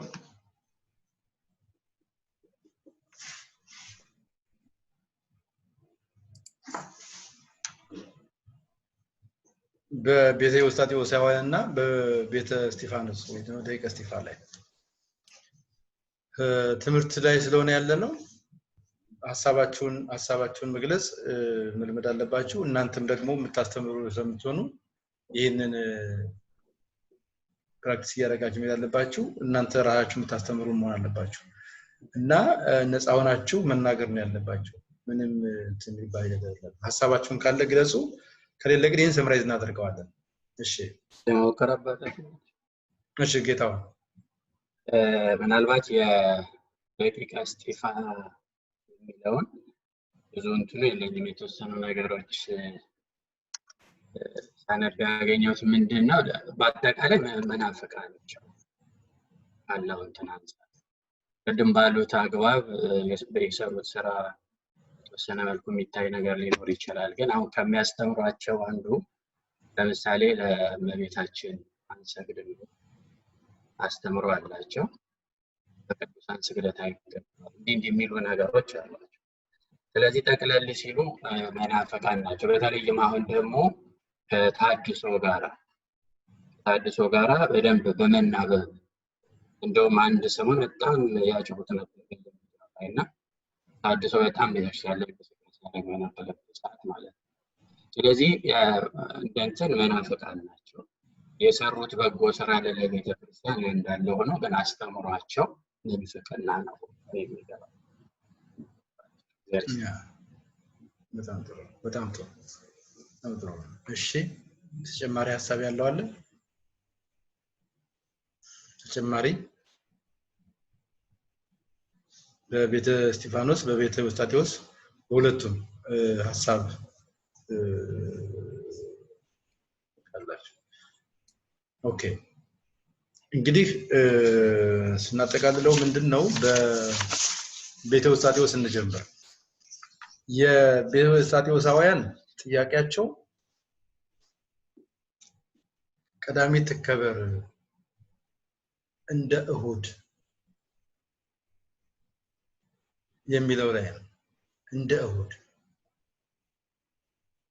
የቤተክርስቲያን ደግሞ አቋሟ ምንድነው ባጭሩ ቅድም ወንድማችን ዲያቆን ፍሳም እንደገለጸው ትክክል ነው ቀዳሚት መከበር አለባት ግን ወይን ተጠናቀቅ ከማይሁን እንዳይሁን ግን አይደለም መከበር ያለባት አይሁድ ታውቃላችሁ ምን እንዴት ነው የሚያከብሩ አርብ ማታ ጀምሮ ስቶቭ አያሞቁም በትንሹ አርገው ይለኩሱታል ረጅም ነው ምግብም አይሰሩ ምንም አይሰሩ ቀርቦ ነው የሚያዘጋጁት እንዲሞቅም አያጠፉም አንድ ነገር መጥፋት ካለበት በር ከፍተው ከውጭ ሰው ሲያልፍ አይሁድ ያልሆነ ሰው ጠርተው እባክህ መብራት አጥፋልን ይሄን ያህል ነው ያለው በቃ እና ይሄን ነው አካባበራቸው የቀዳሚት ማለት ነው አሁን ያሉት ለነገሩ 3-4 አይነት የጁዳይዝም ታሪክ አላቸው ወይም ደግሞ አካፋፈል አላቸው አካሪዎቹ በጣም ተስፈንጣሪዎቹ ራዲካሎቹ አልትራ ኦርቶዶክስ የሚባሉት በቃ ግን እንደዛም ሆኖ ግን አብረጆች እንደዚህ ናቸው ስለዚህ ክርስቲያኖች ስናከብር ቀዳሚትን ጌታ እንደተናገረው ህግን ልሽር አልመጣውም እንዳለው ካሰቱ ግጋት አንዷ ሰንበትን አክብር የምታለው ማትወድቅ ናት ትክክል ግን ሴንሱ ግን በብሉይ ኪዳን ሴንስ ወይ በዛ መልኩ አይደለም አሁን የክርስቲያን ሰንበት አለና ቀዳሚት ትከበራለች እሁድም ትከበራለች የሚለውን እንድንይዝ ነው ስለዚህ ከዛ አንፃር እኔ ወደ ታሪክ እንድንሄድ ከተፈለገ ምናልባት ቢዮቴዎስ ተሳውያን ካቀራረባቸው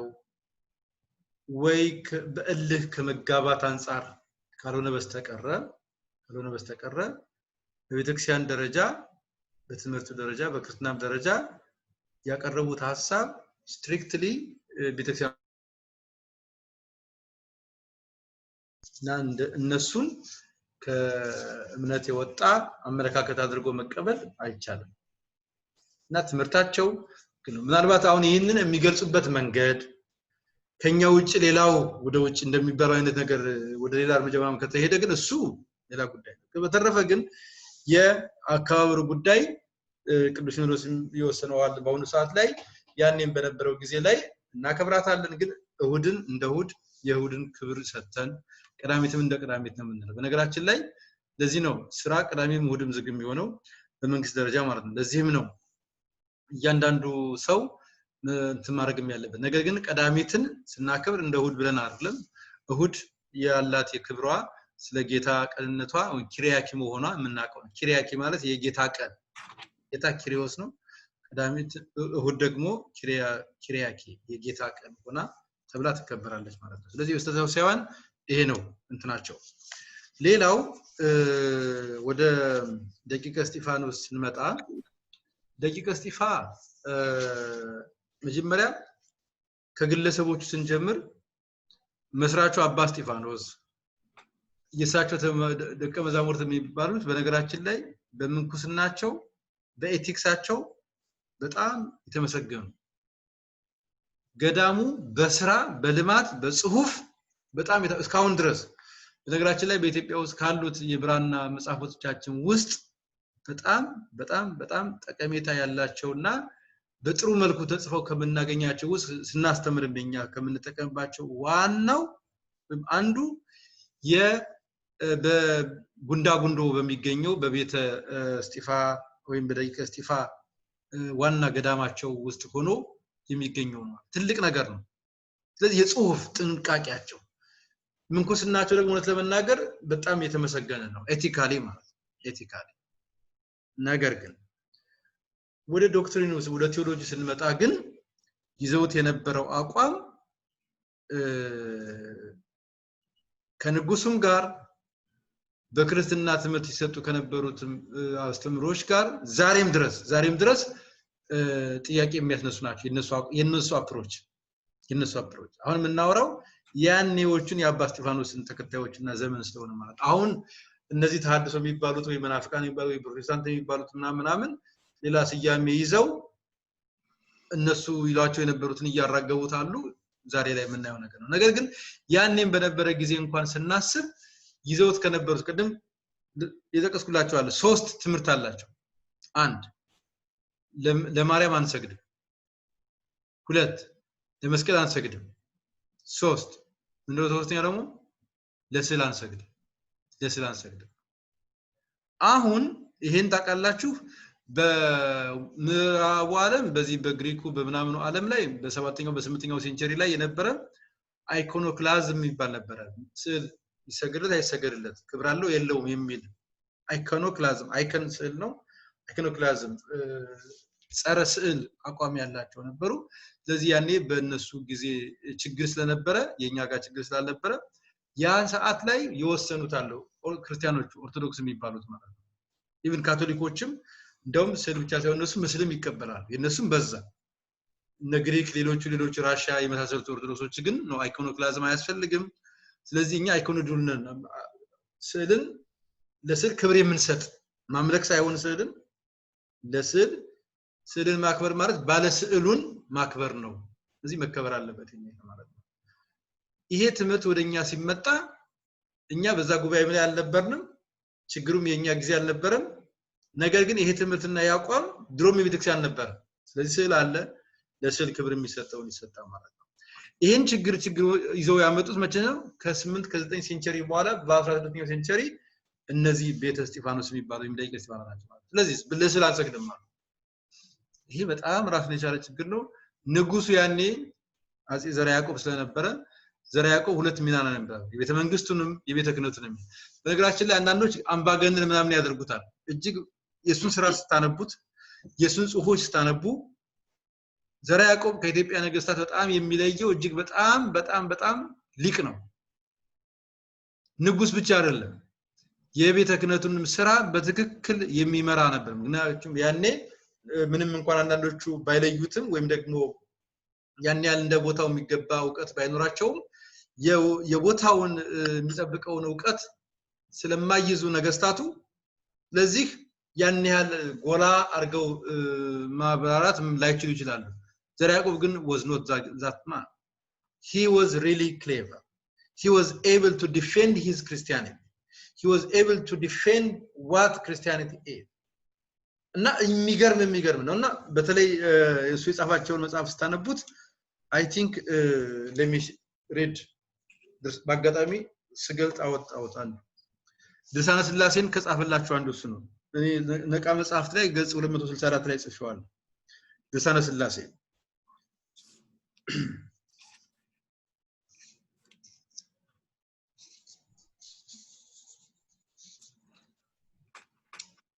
ኦኬ ቆይ እንዳይበዛ የትኛውን ገጽ ላነብላችሁ መሰላችሁ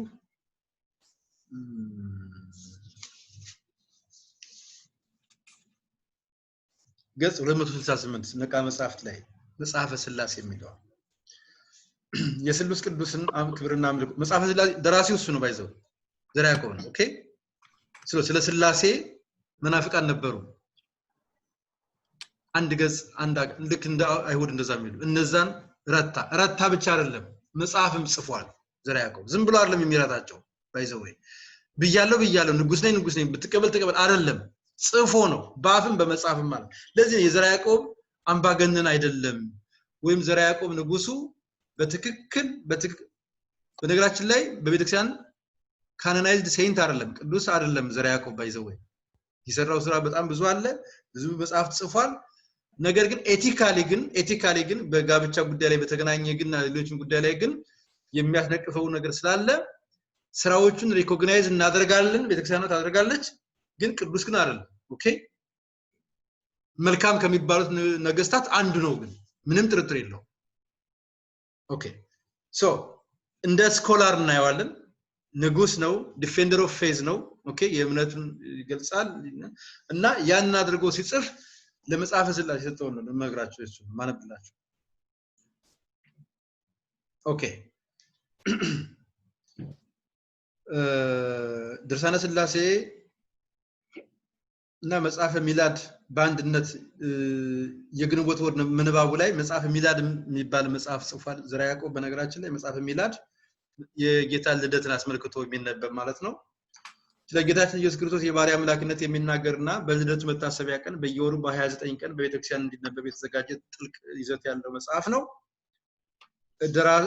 ደራሲውም ገናናው ንጉስ ዘርዓ ያዕቆብ ነው ስለ መጽሐፈ ሚላድ መጠነኛ ገለጻ ለስና ወደ መጽሐፈ ስላሴ ላምራ ከመጽሐፉ ይዘት እንደምንረዳው መጽሐፈ ሚላድ እንዲዘጋጅ ዋናው ምክንያት ለደቂቀ እስጢፋ ኑፋቄ ምላሽ መስጠት ሲሆን ከዚህ በተጨማሪ የጌታን አምላክነት የሚክዱ አይሁድንም ይገስጻል ዘርዓ ያዕቆብ የጻፋቸውን ሌሎችን መጽሐፍት ስናነብ ለምሳሌ መጽሐፈ ብርሃንን ጦማረ ትስብእት ስብሐተ ፍቁር እግዚአብሔር ነገሰ እነዚህ ሁሉ ዘርዓ ያዕቆብ የጻፋቸው መጽሐፍት ናቸው እንደምንረዳው የጠለቀ የኦርቶዶክስ እምነት ተዋህዶ እምነቱ እና ቀናኢነቱ በመጽሐፍት ሁሉ ይገለጻል። የዘርዓ ያዕቆብ መጽሐፈ ሚላድን ስንመለከት ይህንን በጉልህ የምናገኝ ሲሆን በየወሩ የሚነበቡት ምንባባት የሚጀምሩት ኦርቶዶክሳውያን የምንጸልየውን ጸሎት የመጀመሪያ ጸሎት ይዞ ነው። ምን ብሎ እንደሚጀምር ታውቃላችሁ? መጽሐፈ ሚላድ በነገራችን ላይ በስመ አብ ወወልድ ወመንፈስ ቅዱስ አሐዱ አምላክ የሚለው የሱ ነው።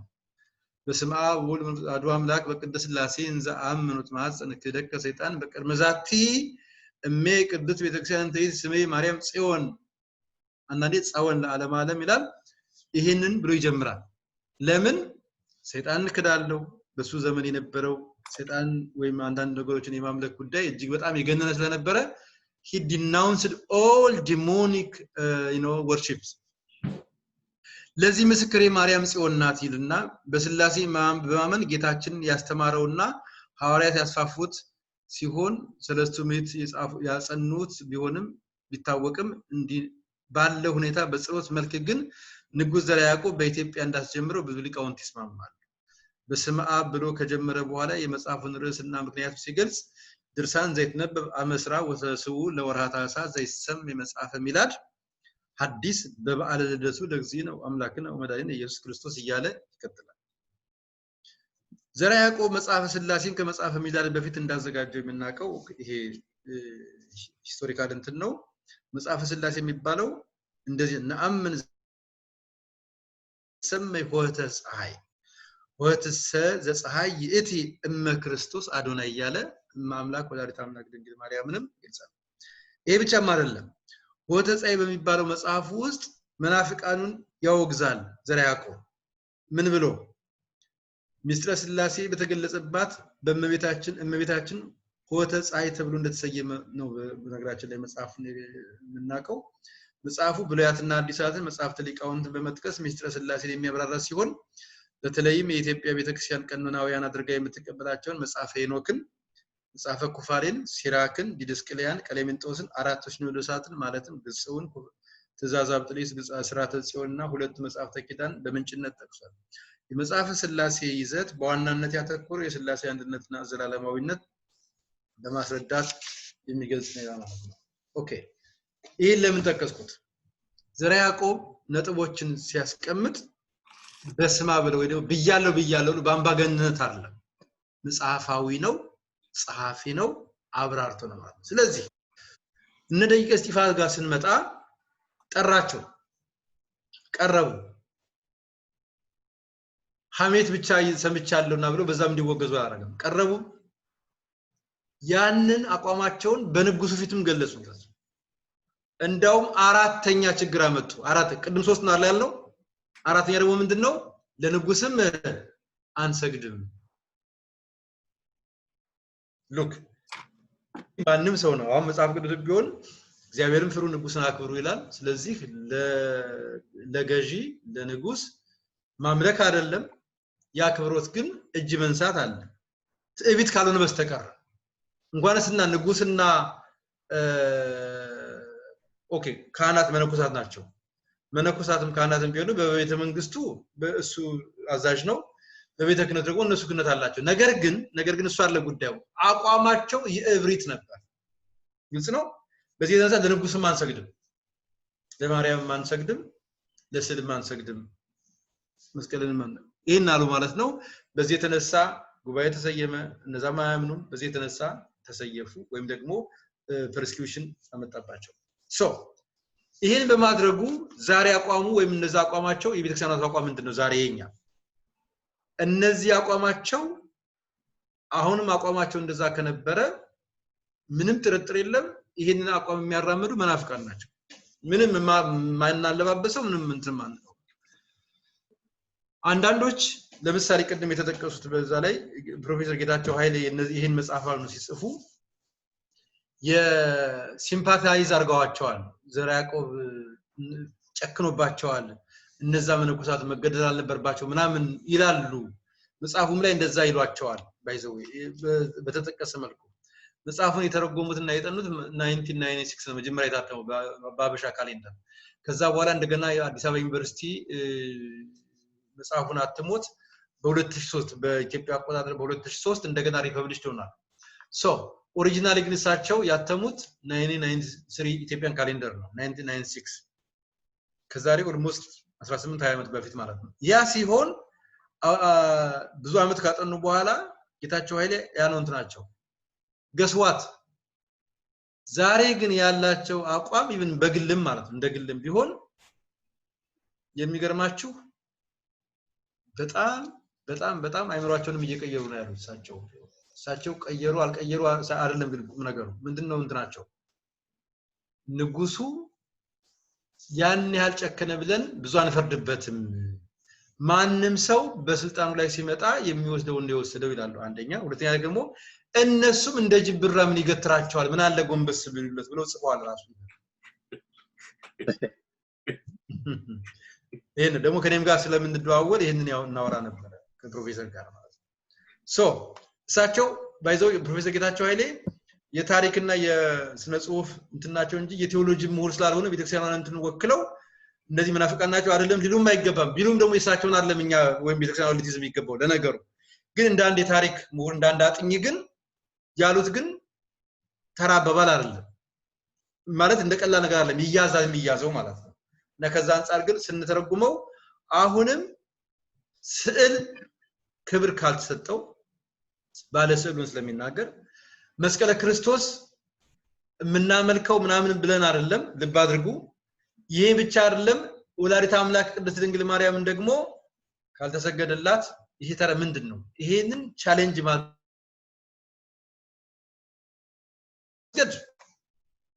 ሲምፓታይዝ ማድረግ አለማድረግ ነው ማለት ነው ከዛ በተረፈ ግን እነዚህ ያልኳችሁ ሶስቱ ግን ሲሪየስሊ የማክበር ያለማክበር ጉዳይ ሳይሆን የምናቸው እንደውም አንዳንዶቹ የሚሉት ምንድነው የገደላቸው ወይም የተሰየፉት በኑፋቂያቸው ሳይሆን ለሱ ስላልሰገዱለት ነው የሚል አይነት ቲዮሪ አለ እሱ ራሱን የቻለ እንትን አለ ማለት ነው እዛም አካባቢ ያሉ ታድሶችና አሁንም ዛሬ እንትን ያሉት ደግሞ የሚያራግቡት ነገር ሁላችንም የምንሰማው ነገር ነው ማለት ለማንኛውም ግን ከዛ በኋላ በነገራችን ላይ ተስተካከልን ብለው በዘመናት ታሪካቸው ውስጥ አባ እስጢፋኖስ ከሞተ በኋላ ተከታዮቹ እኛ ለመስቀል እንሰግዳለን መቤታችን እናከብራለን ብለው ለንጉባኔው እንትን ብለዋል ኮንፌስ አድርገዋል አንዳንዶቹ ግን ይሄንን ከልብ አይደለም ይሏቸዋል ማለት ይሏቸዋል እንዴት ይታወቃል እንግዲህ ስለዚህ በዘራ ያዕቆብ እንትን ላይ ዘራ ያዕቆብ አንድ ነግስ ስባተ ፍቁር ደረሰ ብያቸዋል አይደል ከስባተ ፍቁር አንዱ ምንድነው ስባተ ፍቁር ዘግዝተነ የዘራ ያዕቆብ ባይዘው ወካይበን አስተበቋለ ንግስተ ኩልነ ማርያም እምነ ወሙደ ግዚነ ምንድነው አምላክ ነው ላይ ኢየሱስ ክርስቶስ ንስዕሎን አስስ ናስተበቁን ወድስ ተአምራት ያለ መጸባውት ንጉስ ለተነብሩ ተንሰው ወለታረምም ዋውሰው ማርያምሃ በከለስባቸው ኦኬ ይሄ እንደዚህ ነው ከዛ በኋላ ወለወልዳ ሰግድ ነው የፈለኩት ነው ንግድ ይላቲ ኦኬ እኔ የምፈልገው ወለወልዳ ሰግድ ነው ግን እስከዛ ድረስ በሉልኝ ነው ንግድ ይላቲ ነው ተፈሳው ነታሰባቲ እስመ አምላክ የት ድንግልና ያክሌቲ ዛቲ የትን ቤቶሙ ለነቢያት ወገሰ ስብከቶሙ ለሐዋርያትም ወሙ ለሰማይት ወቶሙ ለመላይ ዛቲ ደሉ ስብሐት ክብሮ ስብሐት ወለወልዳ አምልኮ ወስግደት እሷን ይፈልጋል በቃ እሱ እንዳለ ሌላው እንዳለ ነው ከላይ ምክታች ማለት ችግር የለም አሁን ይችናል ሰምታችኋል ወለወልዳ ሲባል ስድብ እንደ ስድባ ሲቆጠርበት ወለወልዳ ይሄ ወለወልዳ ነው ወለ አልሰማችሁም ይሄ አባባል አለ በነገራችን ላይ በተለይ በሰሜኑ አካባቢ አባቶች ይሄ ወለወልዳ ምናምን ይላሉ ማለት ነው ይሄ በጣም ታሪካዊ ንግግር ነው ስባተ ፍቁር ከዛ በፊት ወለወልዳ አልነበረውም ይላል ኦኬ ወለወልዳ ምንድነው ቁም ነገሩ ለልጁ አምልኮትና ስግደት ያ ወለወልዳ ከሌለው ምን እንደሚሆን ታውቃላችሁ እስኪ ዘሩን አምጡት ከላይ ላቲ ደሉ ክብር ወስብሐት ኦኬ ወለወልዳ አምልኮ ወስግደት ኦኬ ወለወልዳ አምልኮ ወስግደት ከሌለው አምልኮ ወስግደት ለማን ነው የሚሆነው ለልጇ አያችሁ ለልጇ ብቻ ነው መሆን ያለበት ወለወልዳ አምልኮ ወስግደት ለመቤታችን አምልኮ አልተባለም ግልጽ ነው ለመስቀሉ ወለወልዳ አምልኮ ወስግደት ወለ ወልዳ አምልኮ ወስግደት በምድር ሰማያት በባህሩ በቅላያት እንደዚህ ለዓለም ዓለም አሜን ይሄ ነው እና ይሄ ማለት ትልቁ ነገር እመቤታችን ቅድስት ድንግል ማርያም እንሰግድላታለን አምላክ ብለን አይደለም ወላዲተ አምላክ ናት ለልጇ ግን ምን ወለ ወልዳ አምልኮ ይሄ እና አንዳንዶች አሁን ወለ ወልዳ የሚባለውን ያልኳችሁ በጣም ደጋግማችሁ አነቡት እጅግ በጣም ትብሉት እኔም በጣም አንዳንድ እንትኖችን ጽሁፎችን ሳነብ የዚህን ቴዎሎጂን ሳስተምር ሁሉ ጊዜ በጣም ማደንቀው ይሄ ቴዎሎጂ ይሄ ቀላል አይደለም ወለ ወልዳ አምልኮ ወስግደት ይሄ ነው ዘራ ያዕቆብ ባይዘው this is the theology of ዘራ ያዕቆብ ባይዘው the theology of ዘራ ያዕቆብ is clear ክርስቶሴንትሪክ ነው ግልጽ ነው አንዳንዶች አሁን ሊተርቡት ወይም ደግሞ ሊነቅፉት ይሞክራሉ what they say ማሪዮሴንትሪክ no it's christocentric right ወለ ወልዳ ለልጇ አምልኮትና ስግደት ይገባል ለሷ ግን አምልኮት አለ እንዴ አላ ለሷ ስግደት ነው ስግደት እንደምናቀው የጸጋ አለ ስግደትን ያክብሮት አለ ስግደትን ያምልኮታል ያምልኮት ለልጇ ወይም ለስላሴ እና ይሄ ነው ባይዘው ዘማሪው ልጅ ዘራ ያዕቆብ ብለው ፕሮፌሰር ጌታቸው አለ ደግሞ እንደገና በሌላ ጽፏል በነገራችን ላይ እጅግ የሚገርም ስራ ነው የሰሩት አስቶኒሽ እና እንትን ብትሉ እንድታነቡት መክራችኋለሁ ብትፈልጉ ማለት ነው እና የዘራ ያዕቆብ ማሪዮሎጂ በታምረ ማርያም በሌላ የተጻፈው እኔም አንድ ትንሽ የጻፍኳት አርቲክል ነገር አለች እና የሚደንቅ ነው ስለዚህ obviously የደቂቀ እስጢፋ ቴዎሎጂ እነሱ አሁን በኋላ ኮንፌስ አድርገው እንደገና እነሱ እንኳን አንዴ በጣም የሚገርሙ ናቸው ዛሬም አንዲፋይንድ ናቸው ባይዘው ቀስ መጽናኛ ያሉትን ማውን ዛሬም ስለላችሁ ይሄንን ስንማር ይሄንን ትምህርት የቤተክርስቲያን ታሪክ ውስጥ አድርገን ስንማር በጣም አሁን ይሄን ብንዘለው የቤተክርስቲያን ታሪኩ ሙሉ አይሆንም ባይዘው ይሄን ፓርት ብንዘለው እኛ ጥሩጥሩን ብቻ ነው የምንመርጥ የግራኝን እየተማር የጉዲትን እየተማር አሁን በስርዓተ መንኩስና በቤተክርስቲያን ታሪክ ላይ ያለው ነገር ስናነብ ሁሉንም ነው የምናወጣው ማለት ነው ቤተክርስቲያን እናነባለን ይሄን የተክለ ሃይማኖትን እናነባለን ተመረናል የአባየ ስሟ እንደዚህ የቤተ አሁን ያላችሁ ማን ናቸው ቤተ እስጢፋኖስም ደግሞ እንዳልኳችሁ ነው ከንትናቸው አንፃር ይሄ ያለ ነገር ግን አቋማቸውን ሲቀይሩት እናያለን ሲያስተካክሉት እናያለን ከበፊት ደግሞ እንደገና ጸንተው ልባቸው ደንድሮ ደግሞ እንደገና ኖ ብለው ሲሉ እናያለን ከማይከላዊ መንግስትና ከማይከላዊ ቤተ ክህነት ሲለዩ እናያለን ሲቀራረቡ እናያለን undefined ግልጽ ነው አቋማቸው እና ዛሬም ያን አይነት አካሄዳላቸው anyway ግን part of Ethiopian history ስለሆነ እንማራለን አልኳችሁና ለ5 ደቂቃ ለ10 ብዬ የኦልሞስት ሰዓትን አደረሰው ማለት ነው ግልጽ ነው አንድ ጥያቄ ልጨምር ማለት አንድ ቤት ያመጣ ይጨምራል እሺ ይጨምሩ አይ አንድ የፍልስፍና መጽሐፍ አለ እዚህ የኢትዮጵያ ፍልስፍና የሚል የዘራ ያዕቆብና የወልደ ሕይወት ትንታኔ አንበባት ኮን እዛ ላይ እንደው 3 ዘራ ያዕቆብ እንዳለ ይናገራል እና አሁን አንዳንድ አጋጨቶች እናያለን በተለይ ሁለቱ ላይ አጼ ዘራ ያዕቆብና ፈላስፋው ይባላል ስለ ፈላስፋው ሲናገር በጣም ትምህርት ቤት ገብቶ የተማረ የአብነት ትምህርት የተማረ ከኔ የተማረ በእንዶ የነበረ በጣም ብሎ ያስቀምጣል ሁለቱ እንዴት ነው ሶስት ያልከው ተረየትኛው ነው ሶስት ያልከው አንደኛው ሶስተኛው ብዙ እንትን የለው ብዙ ተሳትፎ የለው ነው የሚለው በጻፉ ላይ ይሄ መጽሐፍ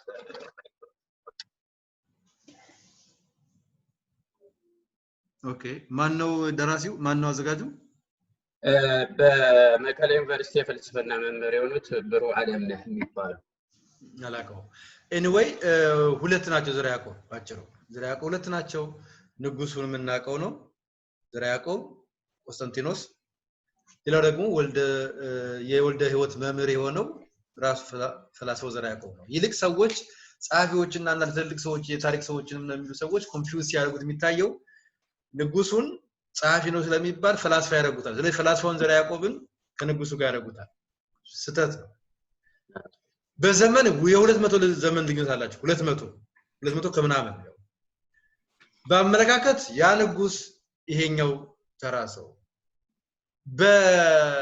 በአመለካከት ደግሞ በመደብ የማይገናኙ ናቸው የንጉሱን አሁን እንደምታውቁት እንትን ነው ባጭሩ ስለነግራችሁ የአተታ ዘርዓ ያዕቆብ የሚባለው ዘርዓ ያዕቆብ ወርቄ የሚባል ስም ነበረው ይላል ኦኬ ራሱ ይናገራል ሰማዩን ወርቄ ካናታ አክሱማዊ ነኝና ነው እና አተታ ዘርዓ ያዕቆብ አክሱማዊ ወልደ ህይወት እንፍራዛዊ ተማሪው ወልደ ህይወት የሚባለው ልጅ እንፍራዝ ላይ ያለ ነው እሱ ለሱ ፍልስፍናውን አሰረጸበት እና ከአክሱም ተሰዶ ወደ ጎንደር ሄደ እናኖች ለትምህርት ይላሉ እናኖች ደግሞ እዚያ ያሉት አላስቀምጠው ስላሉ ድሮም ጠላት ለከሩቅ አይመጣም ያሉኝ ጠሉኝ ይላል ስለዚህ በትምህርት ስለበለጥኳቸው ባመነካከታቸው ስለቀኑብኝ ይላል ራሱ ነው የሚለው የሚገርም ነው እና በቃ ተሰደድኩኝ ይላል ሄደ ደንቢያ ምናምን ወሉ በጣም ብዙ አስተማረ እዛ በደንቢያ ከኖረ በኋላ በሚጽፈው ትምህርት የሚያስተምረው በሙሉ የተለየ ሆነ እና እንደምናፍቅ እንደምታየ ከዛ ከተማሪዎች መካከል ግን ወልደ ህይወት የሚበልጠው ነው ይላል እንደውም አንዳንድ ጊዜ በፍልስፍናው ከራሱ ካስተማሪው በለጠ ይላል ከመምሩ ደቀ መዝሙር ማለት እንደዛ ነው እና ወልደ ህይወት የበለጠ ፍልስፍና የነበረው ምን አመለካከት የነበረው እንደሆነ በጣም ይታያል ማለት ነው ሶ ባጭሩ ምንድነው የዚህ ሰው የዘርዓ ያዕቆብ የሚባለው ፈላስፋው አመለካከት ፈጣሪ የሚባል የለም ፈጣሪ ብቻ ደግሞ ሳይሆን ስለ ነው እኔ አይ ቲንክ ማስተርስ ተማሪዎችን መሰጣቸው ሴሚናር ኮርስ ይሄን ነበር ማለት ጽፈው እንዲያቀርቡ መሰጣቸው ፕራክቲስ እንዲያደርጉት አንበውት ሪፍሌክት እንዲያደርጉት እንሰጣቸዋለን እና የሚያነቁት ሐሳብ በጣም እና አንዳንዶች እንደውም እንፈራለን ይሄ በጣም ጥሩ ሐሳብ ነው ብለውት የሚወስዱለት ሐሳቡ ነው ማለት ነው እና በዛው ሐሳብ ግን ሐሳቡን በደንብ ካላብላሉት አጉል ነው የሚሆነው እና መጨረሻ ላይ እምነት ምናምን ፍርሃት ነው ይላል ፍርሃት የሚያመጣው ነገር ነው ምንድነው እምነት ምንድነው ፈጣሪ ምንድነው እና በቃ አሁን ይችን ብቻ የሚያነብሰው በደንብ አርጎ ከላይ ከታች ከላየው እናንተ ካላለው ትንሹ ነገር ያደናብረዋል ስለዚህ ያንን ማወቅ ጥሩ ለማንኛውም ባጭሩ አሁን የወንድማችን ጌታውን ጥያቄ ለመመለስ ዘርዓ ያዕቆብ ትክክል ነው ሁለት ሰዎች ናቸው ያኛውን ዘርዓ ያዕቆብ ሳይሆን ያኛው ደግሞ ተማሪው የሆነው ወልደ ህይወት ነው ሶስተኛው ወልደ ህይወት የሚባለው ነው ለዚህ ሁለቱ ዘርዓ ያዕቆብና ይሄኛው ንጉሱ ምንም ማይገናኙ ናቸው በዘመንም በምንም ማይገናኙ ናቸው እና ይሄንን በቃ መለየት ያስፈልጋል መጽሐፉን ከፈለጋችሁ ደግሞ አይ ቲንክ ኦንላይንም አለ ከፈለጋችሁ ሶፍት ኮፒንም ልሰጣችሁ ይችላል ፕሮፌሰር ጌታቸው ኃይሌ ደግሞ ተርጉመውታል ወደ አማርኛ መግቢያም ጽፈውልታል በጣም ያደንቁታል በነገራችን ላይ ጌታቸው ኃይሌ እንዳጥኝ እና አይ ቲንክ ለኢትዮጵያ 2000 ብለው የወርቄ ፍልስፍና ብለው ጽፈውልታል ማለት ነው ወርቄ ነው የሚሉት ነው ምሳሌ ዘርዓ ያዕቆብ ምናምን አይሉት እንደዛ ይላል እና የተለያዩ ሰዎች ናቸው እንድታውቁት ያስፈልጋል ማለት ነው እዚህ ላይ መላከታ ይሰማል ኦኬ ናው እሺ አይ ቲንክ ዲያቆን ዳንኤል ያየበት እይታና የሆነ ለሳቸው መልስ ብሎ የጻፈው እኔ ሞር ኮንቪንሲንግ ፋክተር ያየሁበት ማለት ነው ኢትዮጵያዊ አይደለም የሚል ነው የሱ አቋሙ የሳቸው አቋም ደግሞ ኢትዮጵያዊ ነው እንደም ቅድም እንደተጠቀሱት በዛ ካይ ነው የሚኖረው የሚል ማለት ነው ብዙ ክርክር ዳንኤል ምን ይላል ኢትዮጵያዊ ነው ሲል ምንድነው ኢትዮጵያዊ አይደለም ሲል ምንድነው የሚያቀርበው አርጊውመንቶቹ ያው ከፊሎሎጂም አንፃር ነው ጽሁፎቹ የሄደበት መንገድ ክሊርሊ ያሳያል እንደም በንጽጽር በኮምፓራቲቭ እንትን ያጻጻፉና የገለበጠበት መልኩ ማለት ነው ከኢትዮጵያ ሊቃውንት የገለበጠው ነውና የሱ አይደለም ቶታሊ እሱም ደግሞ ኢትዮጵያ አይደለም የሚል ነው ከዛ ጽሁፉ ተነስቶ ታንክ ዩ የዳንኤል ክብረት እንዳልከው ነው ባይ ዘ ዌይ ይሄ ዘርዓ ያዕቆብ የሚባለው አሁን ፈላስፋው ኢትዮጵያዊ ነው አይደለም የሚለው ዳንኤል ክብረት ያመጣው ፍልስፍና ማለት አርጊውመንት አይደለም በጣም የቆየ አርጊውመንት ነው ይሄ ሁለት ስክሮቶት አለ ራይት ስኮላርስ መጽሐፉም ላይ እንደዛ ያስቀምጣል ለሁለት እንትን ይላሉ ማለት ነው አንደኛዎቹ ይሄ ምዕራባዊ ነው እንደውም የካቶሊክ ቤተክርስቲያን ተከታይ ነው ለዚህ ያ ዶርባኖ የሚባለው ዶርባኖ የሱን ፍልስፍና እሱ ያዘለትና የሱን ስም ኦልሞስት ፔን ኔም አድርጎ ሰጠው ተጠቀመ ይላል ማለት ያን ነው እንጃውን ዘራቆ ወይ ወርቄ የሚባል ስም ምናየው የካቶሊክ እምነት ተከታይ ያለው ግን ከክደቱ ከካቶሊክነቱ እንደዚህ ሼክ ያደረገ ያለ ያንድ ሰው ፍልስፍና ነው የሱ አይን ነው ይላል I think ይሄንን ዳንኤል ተከትሎ ከሆነ ዳንኤልን አላነበብኩትም ማለት I think ያወራን ይመስለኛል ግን አላስታውሰውም የዳንኤል ጽሁፍ ነገር ግን ሌሎቹ አርጊውመንት ደግሞ ሌሎቹ አርጊውመንት ይሄማ በጣም ጥሩ ፈላስፋ ነው እንጂ ዘቱ ኢትዮጵያን ቲንከርስ ናቸው ብለው ደግሞ በትክክል ቱ ሚላቸው ወልደ ህይወትና ዘራ ያዕቆብን ይሄ ፈላስፋው አርገው የሚያቀርባሉ ሌሎቹ ደግሞ እንደውም ቅድም ካልኳችሁ ጎራ ላይ የሚመደቡ አንድ የኛ ጓደኛ I think ብዙዎቻችሁ የምታውቁት ይመስለኛል I think ስሙን ግን ሜንሽን ማድረግ ጥሩ ላይሆን ይችላል ምን ብሎ አርጊውመንት ይጽፋል ወይም ያስባል ዘራ ያዕቆብ ፈላስፋው ኢትዮጵያዊ አይደለም ካቶሊካዊ ነው እኛ ከሱ ይበልጥ ሙሉ ሊቃውንቱ ፈላስፎች አሉን እኮ ለምን የሱ እንትን ይገርመናል ብሎ የሚያቀርብ ደግሞ በጣም ይገርም ነው ይላል የድጓ መምራን የቅኔ መምራን በተለይ ቅኔ መምራን ፈላስፋ ናቸው እኮ እያንዳንዱ የቅኔ መምሮ እያንዳንዱ የቅኔ ባለሙያ ማለት ፈላስፋ ማለት ነው ሰምና ወርቅ የሚያቀርብ ያንዳንዱ ነገር የሚያነሳ የሚያመሳጥር ናም ብሎ ያቀርባል ሶ እሱን እንደውም እሱ የምራባውያንን እንትን በሌላ ስም ስለገባ እኛ አይደንቀንም ናም ብሎ የሚያቀርበው ነገር አለ anyway የሱ አንድ እንትን ነው ሶ እንዳልከው ኢትዮጵያዊ ነው አይደለም ጥያቄ ውስጥ አለ እኔ ግን መስማማው የራስ የኔ አቋም ማለት ነው የኔ አቋም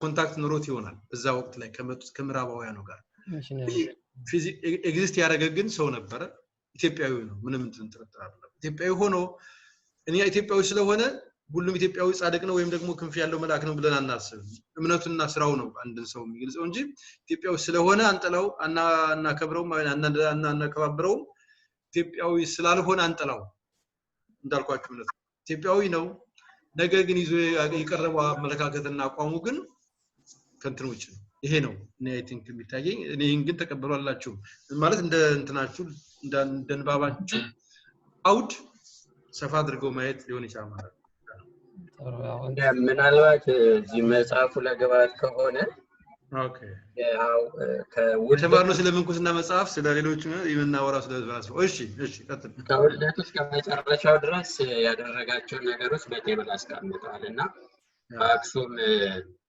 አንጃ ገበሬ እንደተወለደ በ1592 ዓመተ ምህረት ከዛ በኋላ እንግዲህ ፖሎ ትምህርት ቤት ተምሮ እንደዚህ ሁሉ እንዳለፈበት ነው የሚያስቀምጠው ያ ባይዘው ኢትዮጵያዊ አይደለም የሚሉት በጣም ማደንቃቸው በጣም ጥሩ አርጊውመንት የሚያነሱት አንድ ነገር አለ ቢያንስ የሱ ግዕዝ ራሱ ኢትዮጵያዊ ግዕዝ አይደለም ኤግዛክትሊ ሲንታክሱ የግዕዙ ሲንታክስ ማለት ነው ግራመሩ አሁን ግዕዝ ፍሪ ነው ነፃ ነው አንዳንድ ጊዜ ግን originally as a Semitic language ግዕዝ uses SVO order ምን ማለት ነው subject verb argument sorry VSO verb subject object ነው ለምሳሌ ቀተለ ከልበ ይላል ቀተለ ላይ verb አለው at the same time subjectን ማርክ ያደርጋል ቀተለ he then ከልበ ደግሞ ቀጥሎ ይመጣል ይሄ ሰው ግን የሚጠቀም so this is the ግዕዝ or the Semitized ግዕዝ syntactic form of ግዕዝ language ይሄ ነው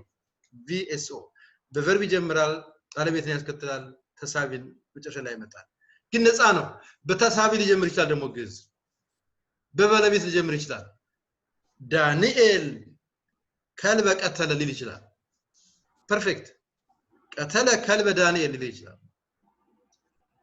ከልበ ቀተለ ከልበ ቀተለ whatever ለዚህ ነው ግዕዝ አንዱም ነፃ ነው ብሎ የሚባለው ስሙ እንደ ስሙ የሚያመለክት ማለት ነው ግን ኦሪጂናሊ ግን ወይ as a Semitic language in ግዕዝ እንደው ፎርሙላ አውጥለት ቢባል ግን ግዕዝ is a VSO order ይባላል በሊንጉይስቲክስ እንደዚህ ነው የምናወራው ኦኬ VSO verb subject object ይዞ የሚከተል ነው whereas the ግዕዝ of this ዘራ ያዕቆብ is different ግዕዝ ነው ኦኬ አንዳንድ ጊዜ እንደዚህ ያደርጋል so this is ፋልስ ይላል ማለት ነው ደግሞ እንደገና ደግሞ ይሄንን አርጊውመንት የምንረታበት ያገራለ ግን I think this is too much philology this is not a church history class okay I think እሱ ነበር ዲያቆን ዳንኤል የሚያነሳው አንዱ ማለት ነው okay ያነጻጸረ ያ እንደዛ ከሆነ ጥሩ ነው ያ ፊሎሎጂ ላይ ማለት ነው በጣም ጥሩ ነው okay so ዘራ ያዕቆብ ፈላስፋ ይባላል just completely different from the